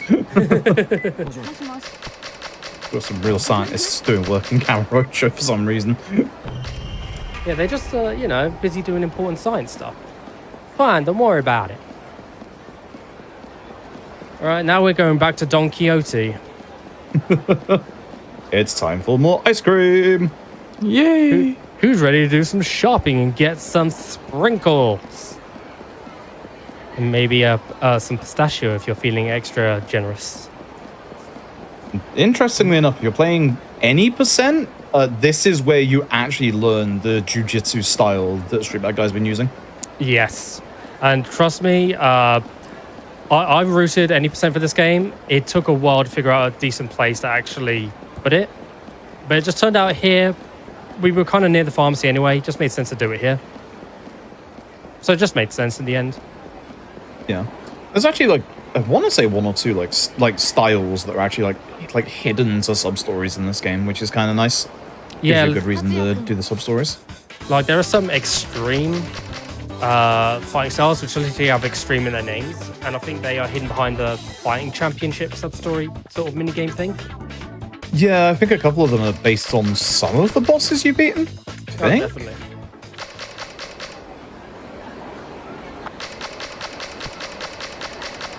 It wouldn't surprise me, to be fair. I mean, this game is just full of hidden gems, but if you are interested in playing this game, either play in Japanese and use a guide to translate for you, or use the English patch if you have the game and patch it yourself. It's worth a playthrough, but make sure you can get the game if you can, because it's worth the money. Also, we're back at the ice cream parlor. Hell yeah. Indeed, get some gelato. Hell yeah. Grab a nice little sorbet and gain some information from this couple here. This guy's being a pain in the backside, so we're gonna throw him on his backside. Also, these little pre-fight intros, you can skip them by mashing circle, which is what I'm doing, which is why sometimes they just look like they cut in a very jarring way. I do love his hair highlights. They look like gelato. Kind of reminds me of Frosted Tips a little bit. Don't know why. Yeah. Yeah, it's the Kurohyō games like follow kind of like the OG games in terms like the cutting out fight intros or exits. The nice thing about like OG2 is you can actually skip the slowdown that happens at the end of a fight by pressing start, which is like, I don't know why that isn't a thing in like more of the games like from that era. It's really nice. I mean, it's always nice for quality of life, just in general. So I always appreciate it when they do have that option in one of their games. Hell, even big props to Def Jam for actually including it here. Probably under direction from RGG, but still. There's jujitsu. There is jujitsu. Yep. You What have literally learn that's part of the story. That's jujitsu. Oh no, we have been using jujitsu. Don't worry about it. Where am I going? I've just got Michitaka fight on. Oh, that's what the one you just did. So it's champion destruction. I'm gonna get drunk. Ah, yes. Okay. Time to get our drink on, fellas. You get a call from Komei, who is obviously the guy we beat up just before, who was giving us like a lead on Toda, I believe.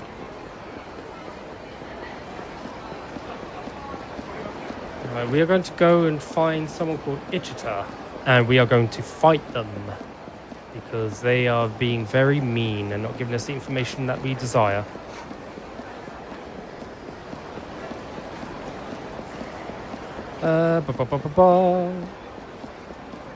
God, the movement in this game is very jank though, especially when the camera changes. It definitely takes some getting used to.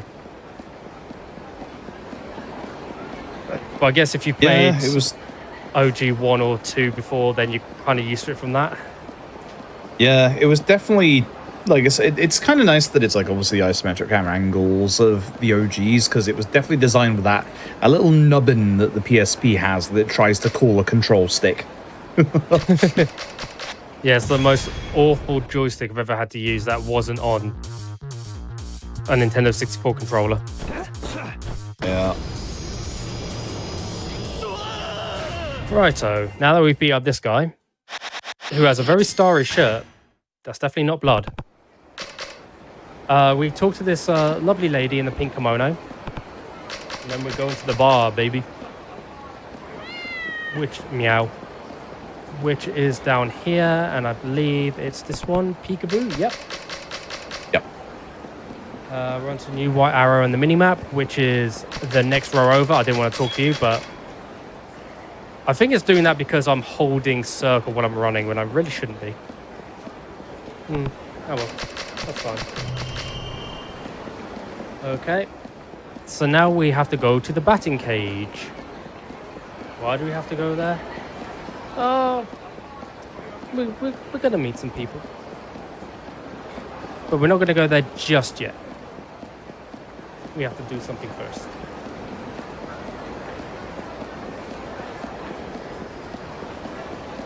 And by do something first, I mean follow this marker.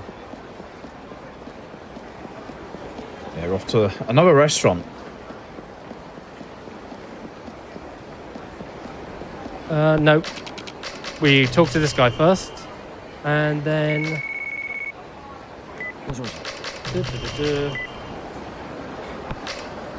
Okay, now batting cage. And then we'll be off to the restaurant. Ah, yes. Yippee. My timeline mixed up.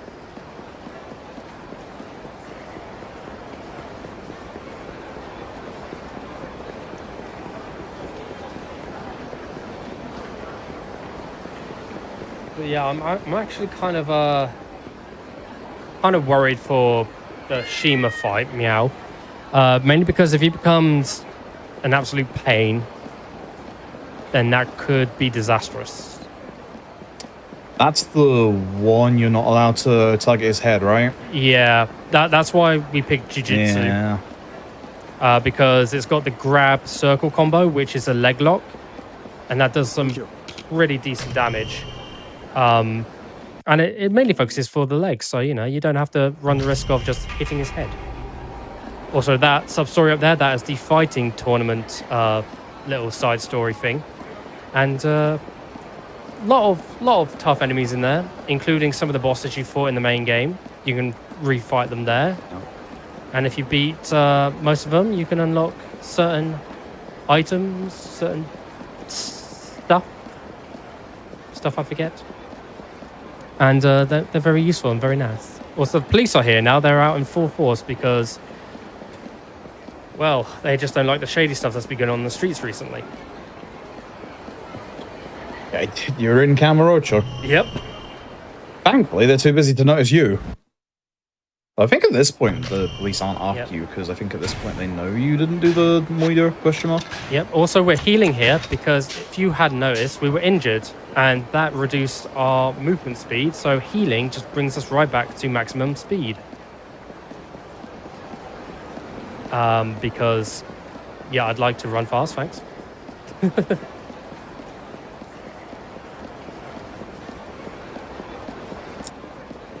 Right.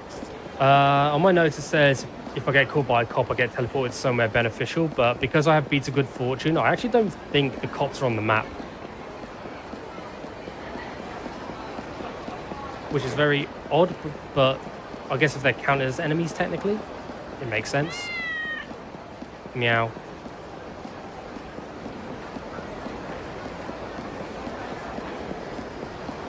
Okay, cool. Right, back at the arena, and we are going to fight Aramaki after we take a little sleep. Again, Tatsuya is a very EP boy.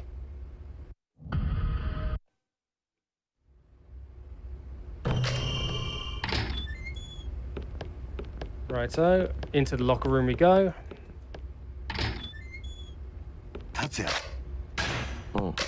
We're ready to begin Chapter 8 boss fight. Also some shirtless Tatsuya fan service for any Tatsuya fans out there. I mean, I'm not going to say no. I can't remember what warning this is about, but it should be fine. Oh, yeah. This is after you got beaten up, similar to the whole leg thing earlier on in the run. You take massive damage to torso and legs. Oh. So it's literally you be careful of this guy. Like so.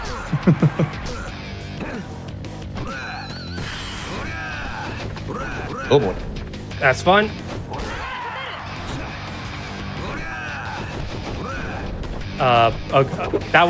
Okay, that was weird. But anyway, next snap. That was expertly done. That's what it was. All planned, I promise. Yeah. I think I think that fight has like a specifics to it where he will just go for your like broken body parts, which is like honestly really cool. This game does like actually like a good few like things with that. Oh, definitely. Also, who enjoyed our visit to Club Sega earlier? Because we're going back there, baby. Let's go. Let's go. I'm gonna win me so many prizes. I'm just kidding with it. We're just there for information, not for fun. Sorry, folks. Oh. It's fine. We're going to get a bite to eat afterwards. Meow. Yeah, the last two chapters of this game, like if you concentrate on like the actual speedrun, they are fast. Like there's not that much to them.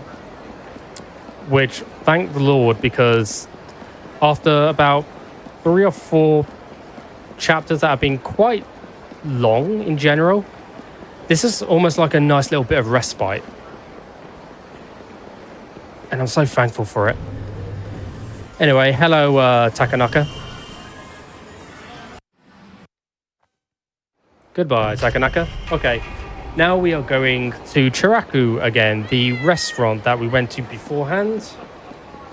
Also, we can trigger a specific cutscene. Meow, meow, double meow. Sorry, no prizes here. I know it's a sad time, but I'll take you guys to UFO catcher some other day, okay? It's a promise. Okay, another cutscene, and now we go to Club Jewel. I promise there's not going to be a fight there.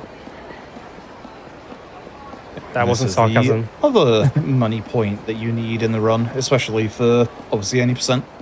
Yeah, you need 30,000 yen in order to enter Club Jewel. I am going to take this a little bit wide. Lovely stuff. Meow. Yeah. What do French cats say? Le Mao. Oh no. Thank you. I'll be here for 2 more chapters. It's too late for this. It's too late for this. 1:30 a.m. cat jokes. Oh no. Okay, 30,000 yen is all yours, my friend.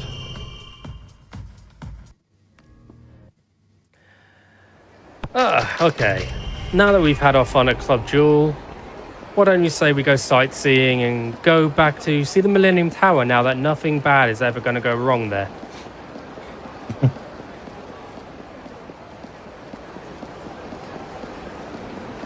This is the interesting fight that has a insta kill essentially in it. Not just yet. First we got some little grunts. Oh, the normal dudes. Yeah. I don't know why I call them grunts. I'm not playing Halo. Oh well. It'll do. Grab, throw. Oh, he's still alive. Of course he is, because I didn't hear his little squeal. Oh, you're a resilient one, aren't you? There you go. I also like how the back of Tatsuya's jacket says dress camp. Nice.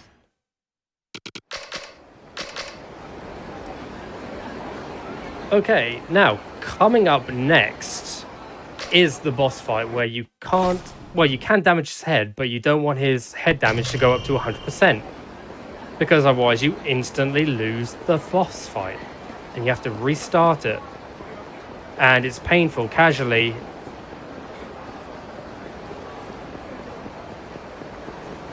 As long as you look up some combos at it, you'll be fine, but if you don't and just go in blindly, good luck to you.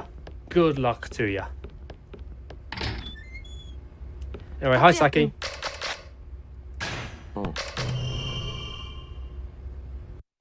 Okay, so this is our good buddy Shima.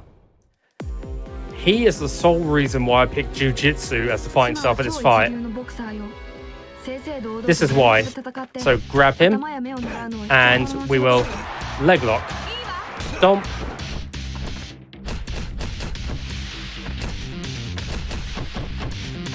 Please stop. Leg lock.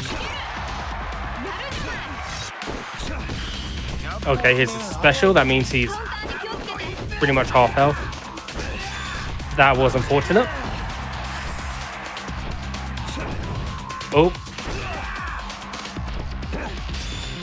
Oh, I shouldn't have done that. Oh, never mind. It worked. Cool. Wow. Okay. Well, I don't know how much that would have raised the gauge to.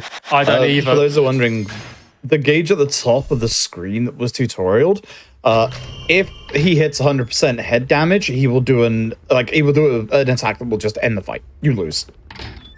And so headlock is kind of scary. Yeah, I literally misclicked there. I meant to throw him, but It works. Oh yeah, we're going back to the ice cream shop, by the way. We're going to get our after fight little treats. Love ice cream. To quote one of my favorite movies starring Clint Howard, "It's grenadine for my ice cream treats." If you know that movie, you'll understand. Not a lot of people will, but I just felt like making a reference. Okay. So we're just going to have this exposition with Saki, and then we're going to go back to the arena, and we are going to fight another boss. This one not as infuriating. Although his special attack, it can be quite annoying as well. But that's fine.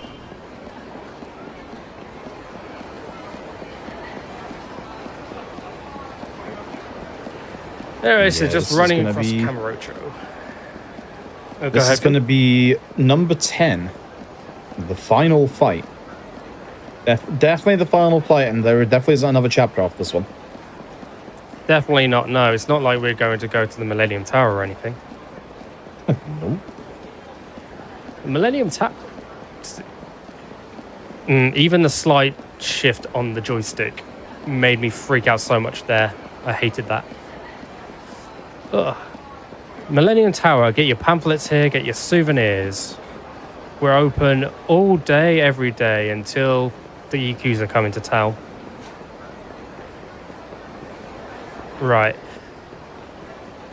So it's not Cafe Alps, but we're at the arena for one last arena fight.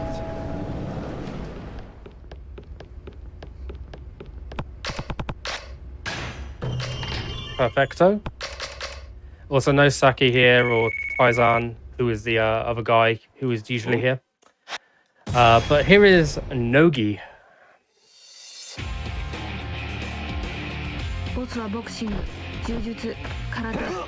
Right, so quick heat move on him. We can now do those moves again, which is lovely. Grab, throw, stamp. Here is his special move, which can be quite terrifying.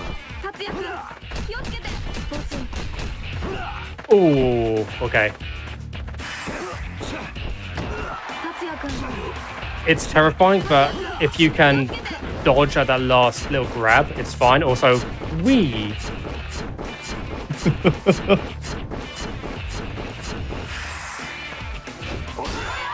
Lamau. He's channeling as in a Sonic the Hedgehog. And he's down. Yeah, essentially, TLDR, this man's kind of a traitor to the Tojo clan. It performed some arson like 15 years back. The usual. Actually, was it him who did the arson, or was that? I think it was him who did the arson. arson or not? Yeah. Yeah.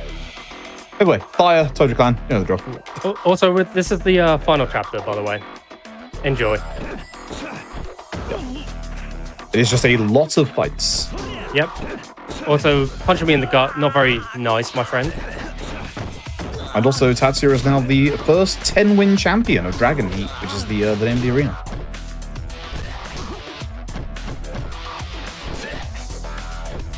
Oh, here we go. There's a unique one for you, folks. Yeah. And it was a pretty cool one. All right. Okay, so we're on our way. Yeah, oh yeah, it was the other guy, wasn't it? Right, yeah. God. It was Naoki Toda. That was it. All right, now we're on our way to the Millennium Tower to face the final challenge. And when I say this is one of the most annoying final bosses in the Yakuza series, I mean it because he dodges all around the place. Which is not great when we are a grab-focused fighting style. All right.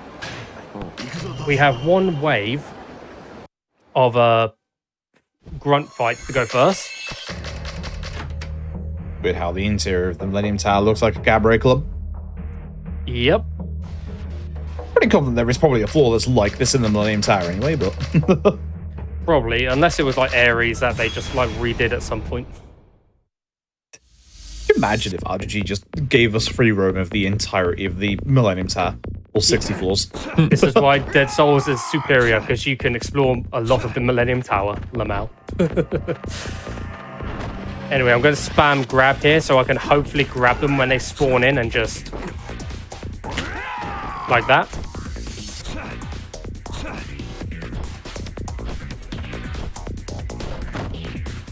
Tatsy, please don't jinx me like that. I don't want any holes in buckets. And I don't want Shinshō to dodge all my grabs. Oh no. Okay, grab, throw. Pretty easy. But yeah, and any percent we've been making high use of all of these tables around here because they are actually quite good with dealing with these grunts. Please, sir. Nice. Okay.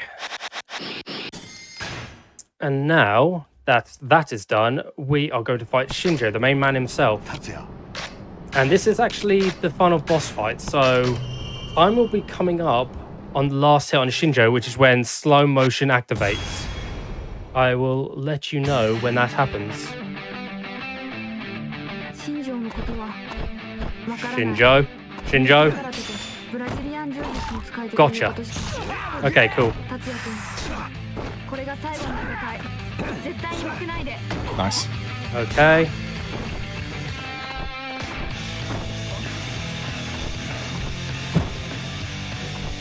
Shinshō. Thank you. Okay.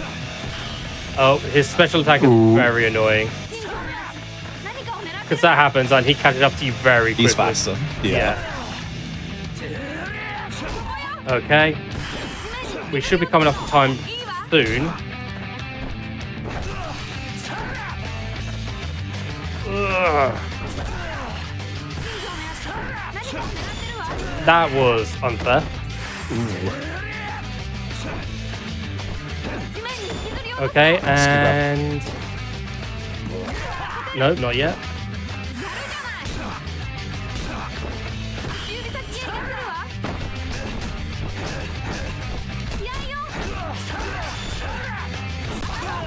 Okay, he gave me an injury, which is fine.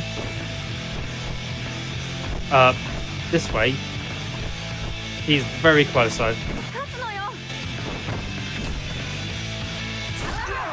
Gosh. Yeah, this is why I think this guy is very annoying. And time. GG. Thank you. And yeah, I hope you guys all enjoyed that, especially with Shinshō being very annoying.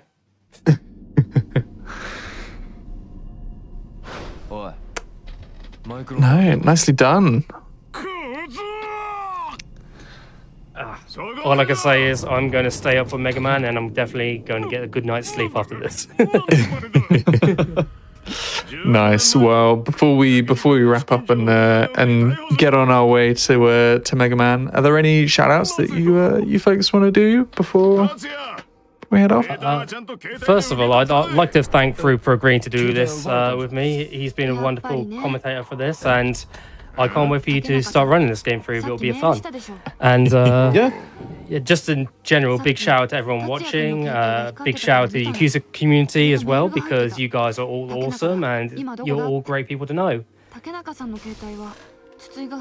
Anything you want to shout out, Fruit?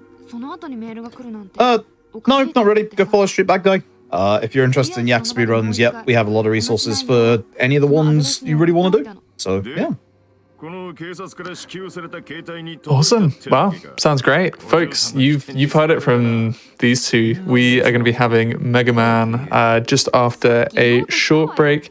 Before we head off into that, might as well let you know some of the news that it is going around on the Games Done Quick channel. We've got a GDQ Discord, and you can add the hotfix role to sort of get pings about upcoming events. You can talk with staff and showrunners and more. So if you're interested, you can use !Discord in the Twitch chat for more info. If you missed this run, you should definitely catch the start of it. That was I mean, it's been a fun almost 2 hours or so to be sharing with this game. So of course, the highlights will be up on our YouTube, youtube.com/GamesDoneQuick. And a quick reminder that your subs, Prime Gaming subs, gift subs, and bits cheered on the GDQ Twitch channel help support these hotfixes happening. So if you enjoy watching speedruns, then consider subscribing to the channel. You get to have a seamless experience of the streaming, and you get to enjoy the music that we have in our ad breaks. So speaking of which, we're going to be going to a little bit of a break, and then we'll be having Mega Man with Peter Afro next. Big thank you to these two runners. I'm sure it won't be the last that you see of them on this channel, but yeah, see you around. We'll be back.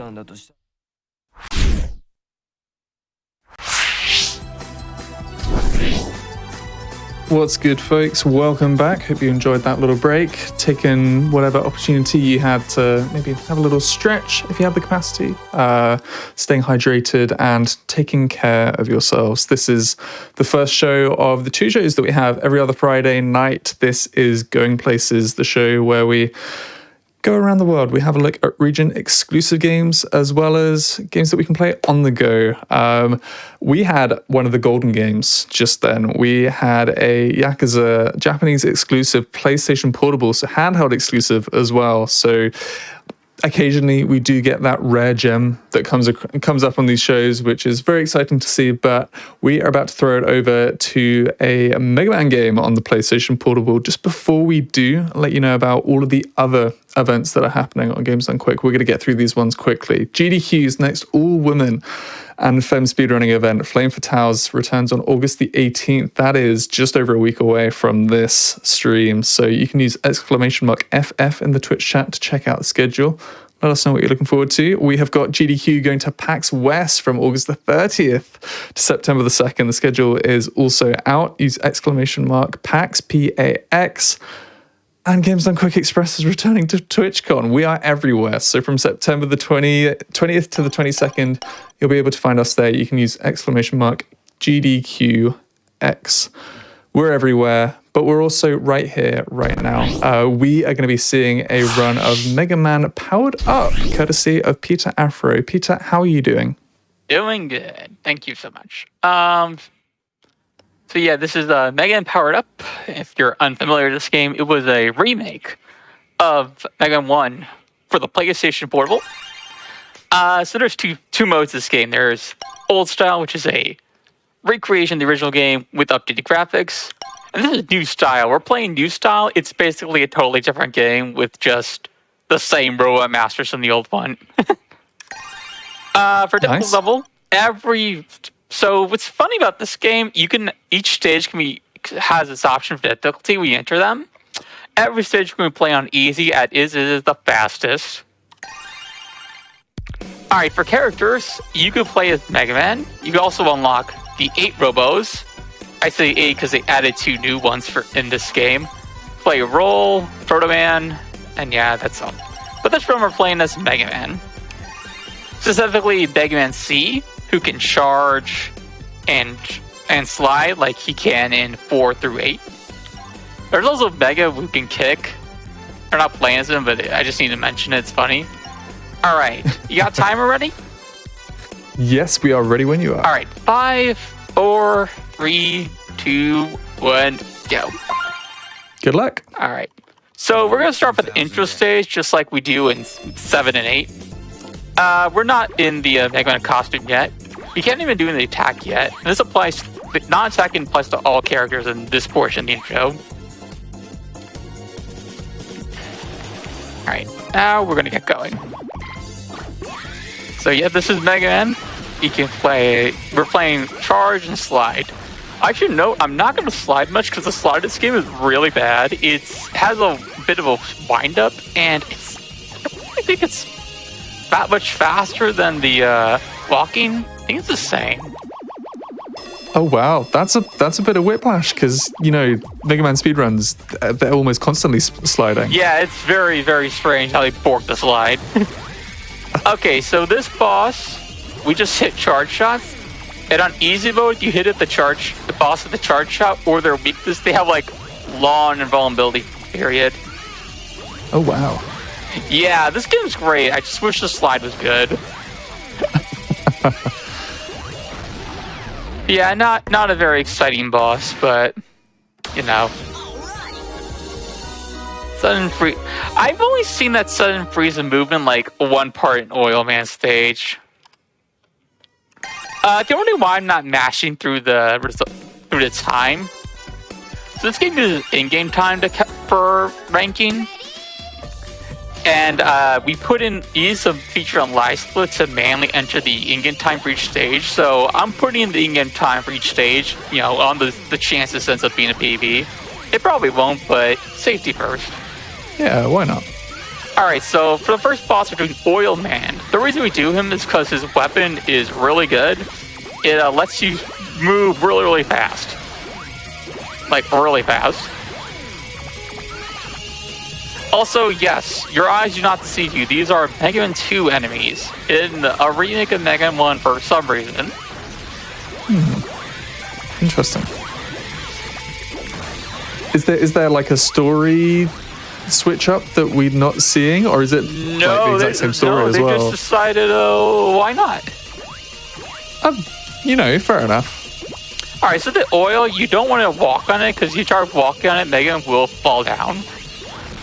You have to jump. like a... Nice. Yeah, I don't really know what you're talking about.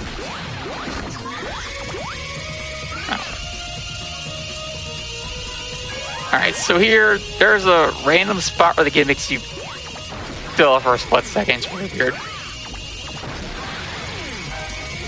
Thanks for the good luck, absent-minded GCN.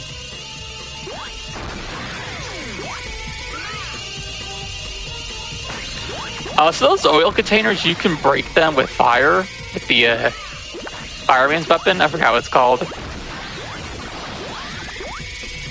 Oh, those white blocks, the red cross on them, those are easy moto blocks. Similar to like the red platforms in Mega Intense Easy Moto. Okay, so for Oil Man, we're not going to use charge shots because of that law on vulnerability period in Master Jeter. Okay. I mean, I haven't played normal mode in this game at all. Actually, no. But I was trying out a hard mode stage. I'd say it's easier. It's also, but playing the game through old style, I say would be harder than the original NES version because of the no glitch.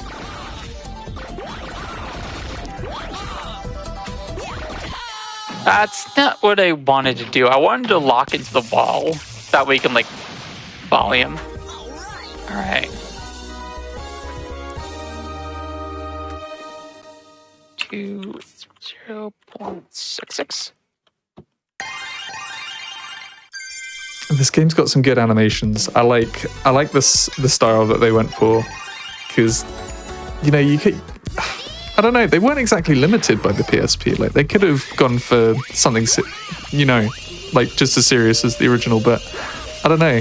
Cutesy kind of works. Yeah, I like the art style of this game. I really wish we got a sequel, but this sold poorly, so. That's a shame.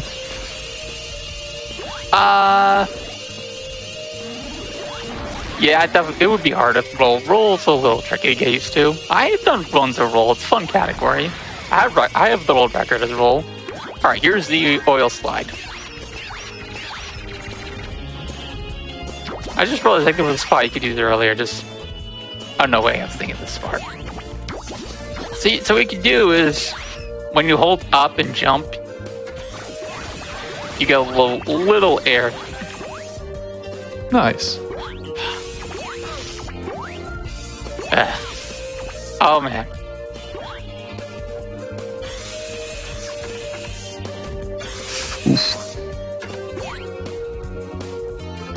Picked up the PSP and looking at it. I don't really know much about PSP games. The only other ones I've played are Maverick Hunter X. I played the Toy Story 3 game. Have I played any other PSP games? I don't think so.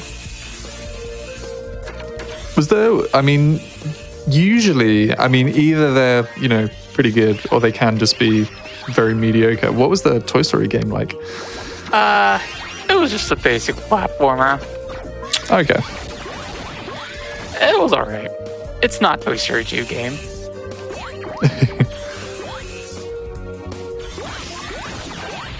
Yeah, PSP had some absolutely wild titles. I came across one that is it's trying its best to be WarioWare without being too much like, oh, this is WarioWare for the PSP. And yeah, that has aged horribly. I wouldn't recommend anyone going back to play that. Man, I could tell you're not even saying the name of the game. Oh yeah, that's how bad. Well, it's called Hot Pixel. If anyone is curious enough. But right, what's the strategy for this guy? He looks alright. So this guy, he's you just struggling gotta against the slide oil. into him, but you want to hold left, so you don't. Because if you keep sliding, even after you hit him, you're gonna get hit. So you slide, get the hit, and then jump out of the slide. That was a great strategy. Yeah, that's a good one. 5.08.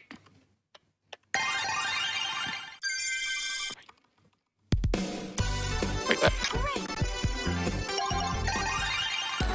Oh shit. Just realized my laptop's not properly plugged in.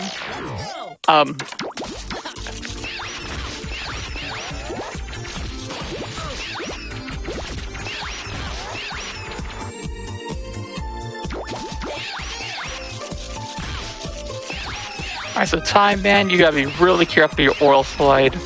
Don't want to ram the wall, because you ram the wall, you lose the slide.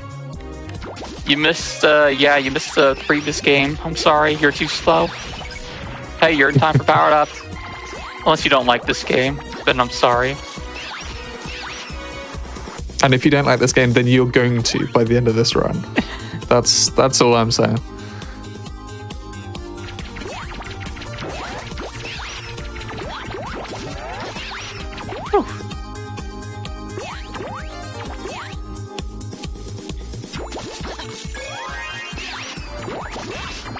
That oil sliding, yeah, that I can see why you'd want to get that item fairly early on.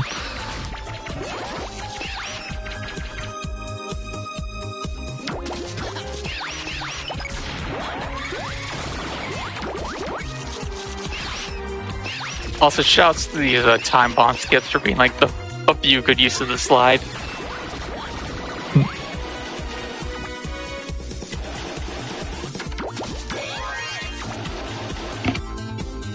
Nice. Alright, so time, man, we're not going to use his weakness until the final hit. Because, the iframes. And the damage isn't that extreme compared to, like, using oil slider on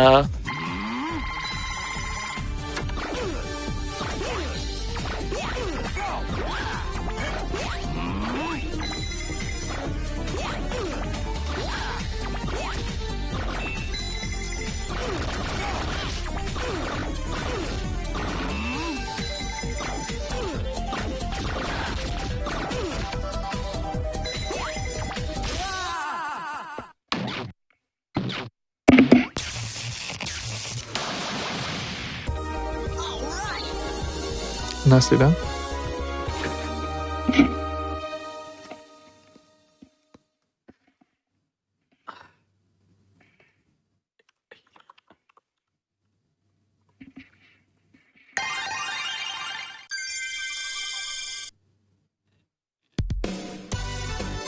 Nice job.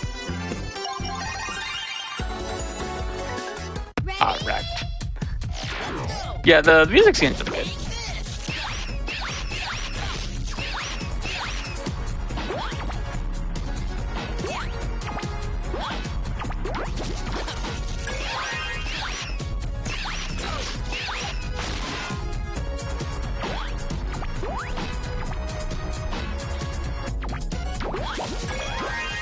We've been seeing a lot of the oil sliding. Are there any other kind of like suits that we're going to be seeing a bit of? Or is that...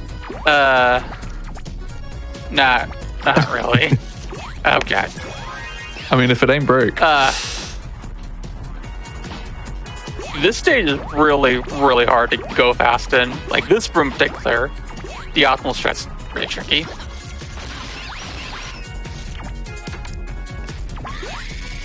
So you're saying that the white cubes with the red crosses, those are only here in easy mode? Correct. Okay.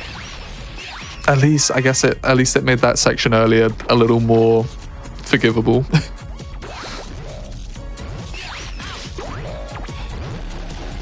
Alright, so the gut span strategy, we're actually going to use Elect Beam, because Elect Beam does more damage than Lemons, but without the massive iframes that his weakness of time slow does. The fight, you want to just stay very close to him, because he just throws right at you. It's way easier to dodge if you're right next to him. It's kind of like fighting concrete, man.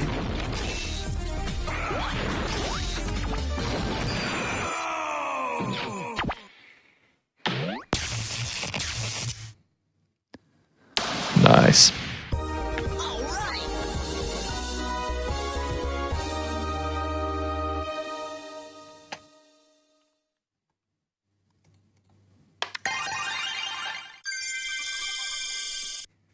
Alright, next up is Cutman.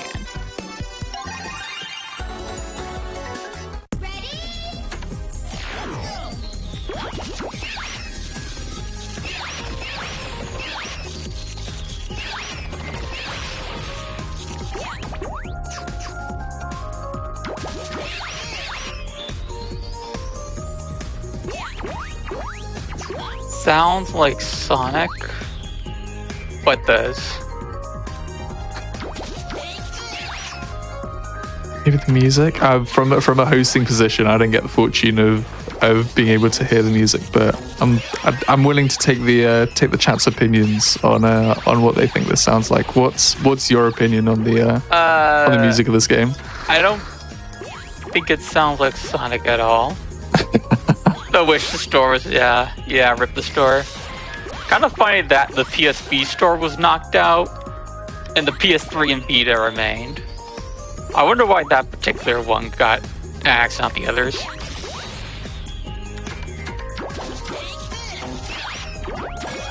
Oh. Well, having said that, I now can hear the audio, and yeah, this doesn't sound... No,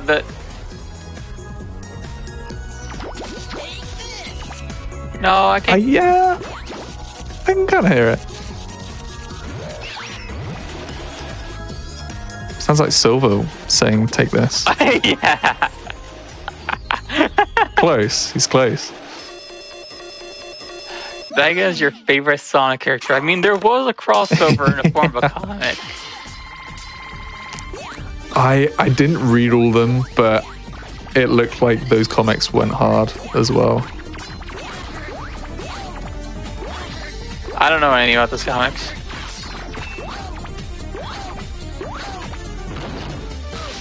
Alright, just small quick hits for this guy.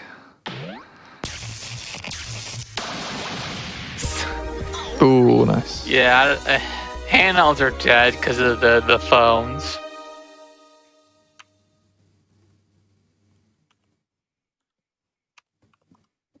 And also the Vita served poorly, so they definitely wouldn't want to do it again.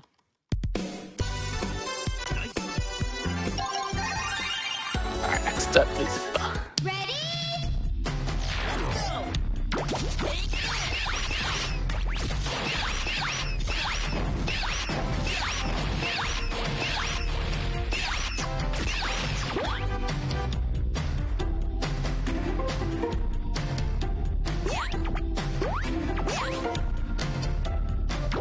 That is certainly the sound effect of all time to have to hear quite a lot. I don't really mind it. You get used to it, I'm sure. Maybe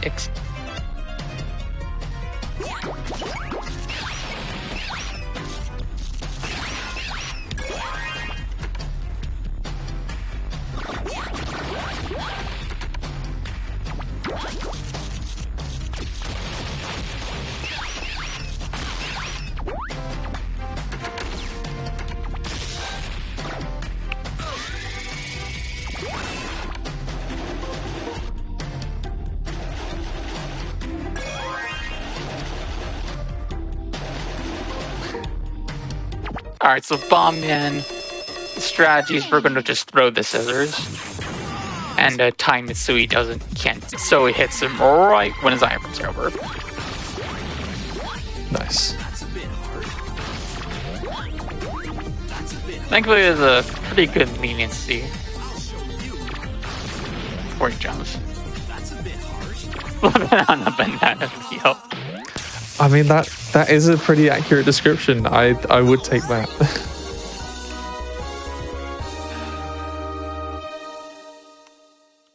$7.35. Ooh, got a gold. Nice. That's quite handy. So I assume this is just the same save file that you've used the whole time that you've been running the game, or the what? Wait, same what? I'm not sure what you're talking about. Sorry, no, I phrased that badly. As so, do you don't start from a new save file in this run? No, you can start from one that you've already got. Okay, it does say best times, but it's kind of weird. It's not character specific, only difficulty specifics. Like if you set a best time as like Proto Man, it'll show that as the best time for every character on that difficulty. It's really, really dumb. Oh, okay, interesting. Yeah, I don't know what they were thinking. That was very, very odd choice. That's an odd thing not to split. Well, yeah. you do you, Namco. Like, someone gotta make a mod to fix that.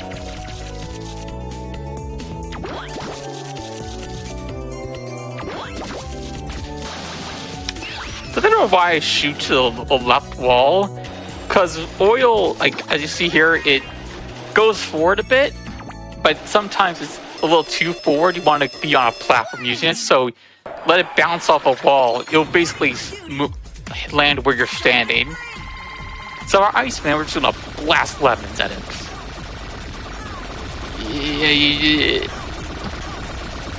Yeah. Wait, what? I didn't charge anything. What happened? Why did it do the lawn animation? What? That was weird.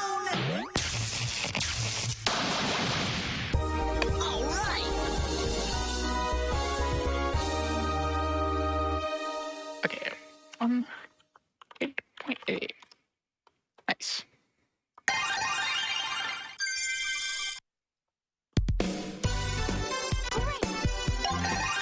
Somebody has rightfully called me out in chat. I have got Capcom and Namco mixed up. This is in fact Capcom, not Namco. Yeah, this was Namco. This would be a crossover with Pac-Man. That is scarily accurate. Yes, it would be. Gosh, trying to think of how that would work, and I don't want to think about it actually.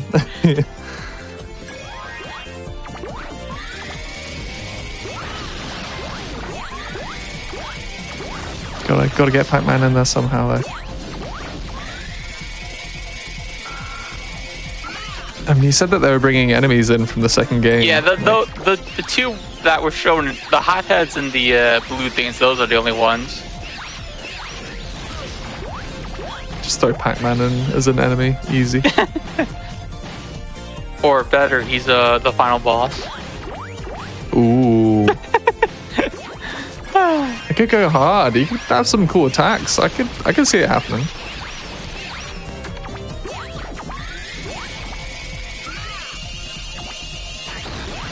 So those fire beams, you want to be in iframe so you hit them.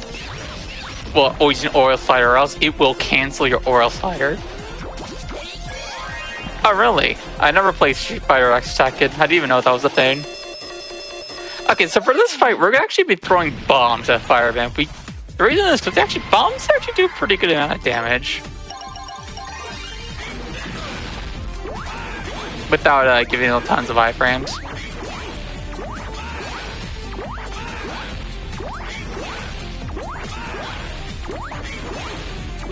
So we gotta do this little dance. Nice. Very good choreography. Yeah. It's a good strat. All right. Damn, another goal. Alright, now we're on to the Wily Castle. Nice. Start off, it starts up just like the first Wily Castle. Like the Wily Castle in the original game, but it'll change up real quick.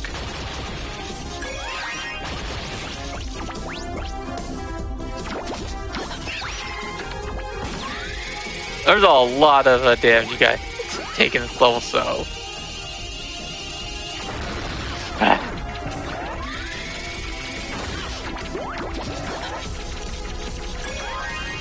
Why did Pac-Man have a mech suit? Why not? Maybe he needed more protection. Just.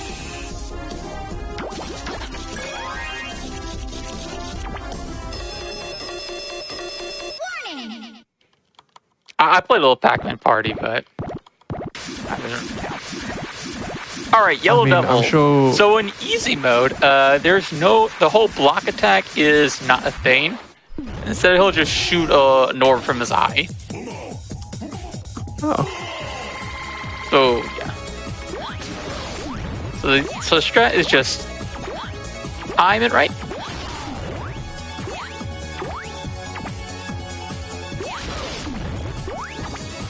And make sure in the right position you don't get hit. I like the way he's animated. Very good.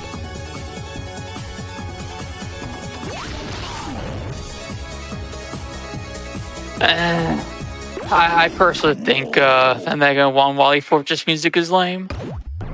Not a fan of it. It's way too basic for me. Anyways. Nicely done. Well, one. Another gold. What is going on this run? All right. He's on fire. In case you're wondering, yes, the second fortress level is the bubble.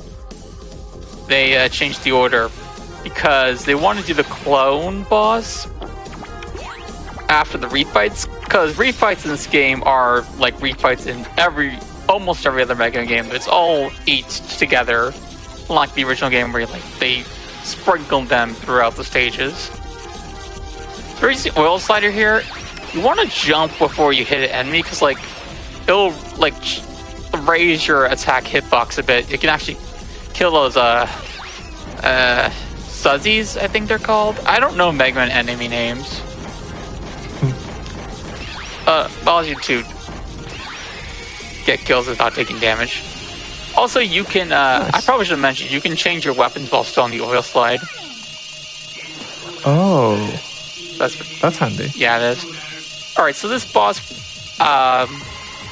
we're just gonna fill it with bullets, mash like crazy, and to the last two where we will use the guts blocks.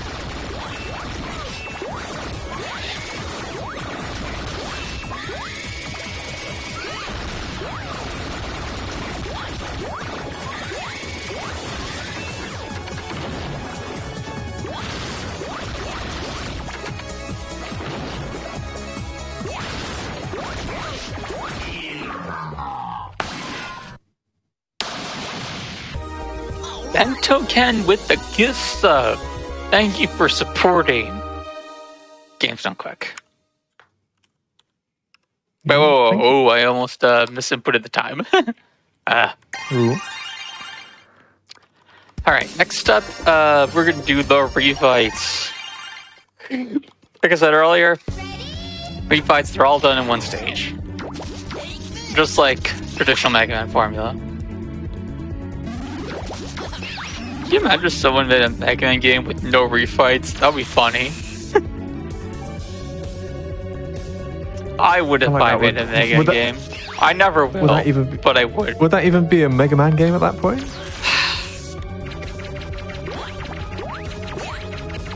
It's interesting. I don't know whether that's something that's like... I don't know. Are there other games? Yeah, there would be other games that do that. I guess, did that kind of... Mega Man kind of popularized it? I don't know. I am not a gaming historian at all. Me neither. Alright, so... Yeah, if this was a full GDQ, I would say this is the time to read donations, but this is not. So I gotta figure out other ways to fill in the refights. It's really funny you can't use Cutman's weakness. Cutman's weak to guts. There's no guts blocks. Like, LOL. That's funny. Are there refights in Legends? I've never played any of the Legends games. I don't know anything about them. I've never seen gameplay. Well, maybe like 5 seconds of gameplay, but... definitely not enough to give an answer to that question. I've been meaning to play them, but... I get caught up doing tons of meme games. Because that's what I'm known for. Nice. Anything in particular that you've been doing recently? I've been playing that Make It Good Mega Man Level 3 fan game. It's pretty awesome. Okay.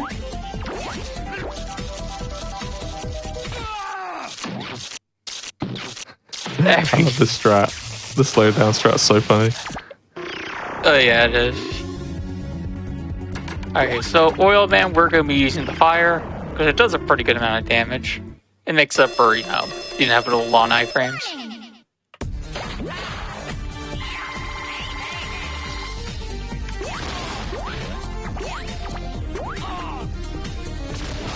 Not in the Legends games. Wow, well, I mean, to be fair, Legends games, from what I know, they're more like I think they're supposed to like play like Zelda games, but you're Mega Man or a version of Mega Man. Again, I don't know anything about them. I probably spouting nonsense.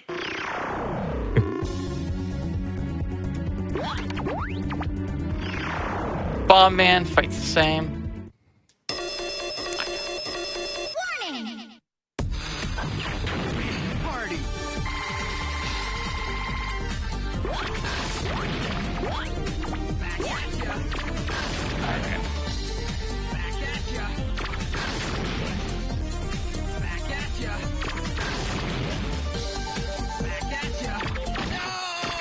Back at you.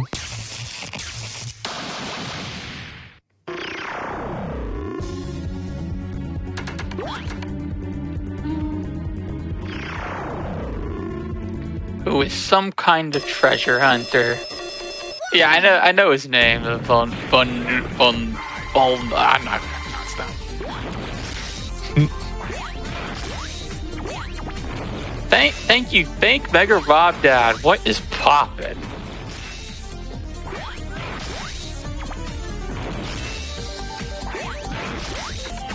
Have a little dance with this guy. Yep. Like at this point, have you just kind of got a feel for where you need to stand for these boss fights, yeah. or do you kind of They're use all simple. visual cues? They're all simple. Okay. This is a pretty easy speedrun overall, and it's not even the easiest category. That would be Proto Man. Proto Man's hilarious. If folks were interested in trying this out, like, can they just kind of go into doing individual levels? Oh, yeah, or, you can do. They like, can do how it. easy is it to pick up? Yeah, this is really easy to learn.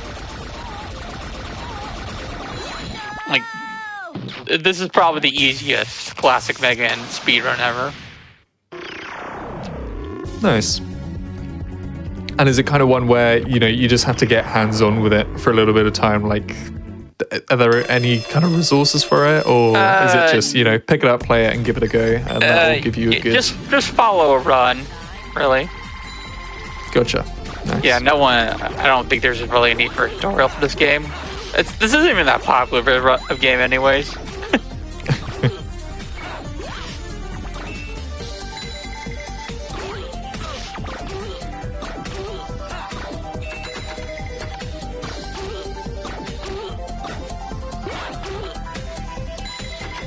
So this boss is putting up a bit more of a fight. No, I'm just being bad.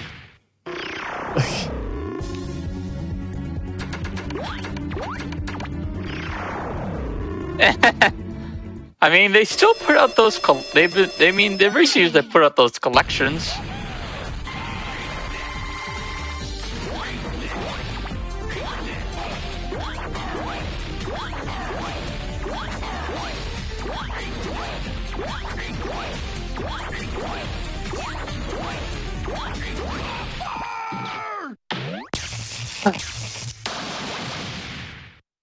Clock King. Oh, I get it.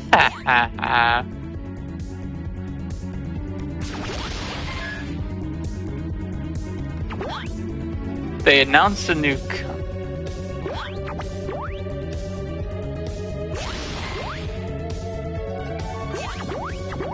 Yeah. I would have loved if this and Maverick Hunter X got sequels. There are examples of cool remakes, you know, ones that aren't just copy-paste, actually try to do something different. I'm not a fan of copy-paste remakes, TBH. Yeah, understandable. Alright, so copy robot, we're gonna do half charge shots.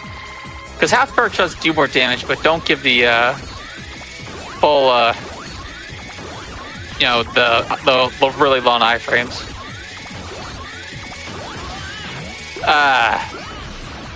Oof. What? That was a half charge shot. Yeah, this fight's gonna be really annoying. Yeah, Maverick Hunter X is good too. I will run that again sometime.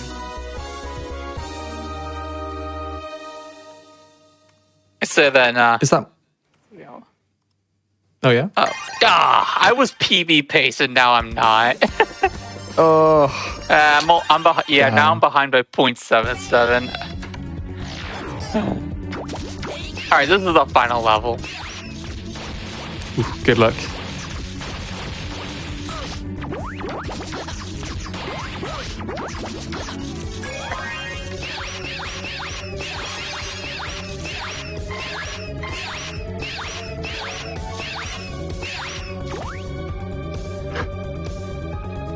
Oh, the sound effect.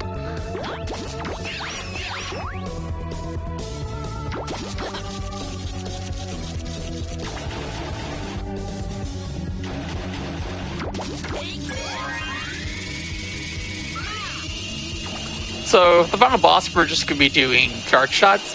Funny thing about this on easy, there's a true end to this game. You cannot get it on easy mode, because on easy mode, Wily Machine dies after this after the one phase. But on normal and hard, there'll be a second phase. So a true end speedrun will literally you play easy mode for the entire game and then play normal at the final level. Kind of lame, to be honest. Oh. I've done True End as Fireman. I actually beat the SDA run in that category despite having a death. It was really funny. Nice. So the key to wait for Wally to close his job where you're able to attack him again, and done. Oh no, wait. Done. All right, let's see if I clutch the PvP. Probably not, but that'll be really funny if I did.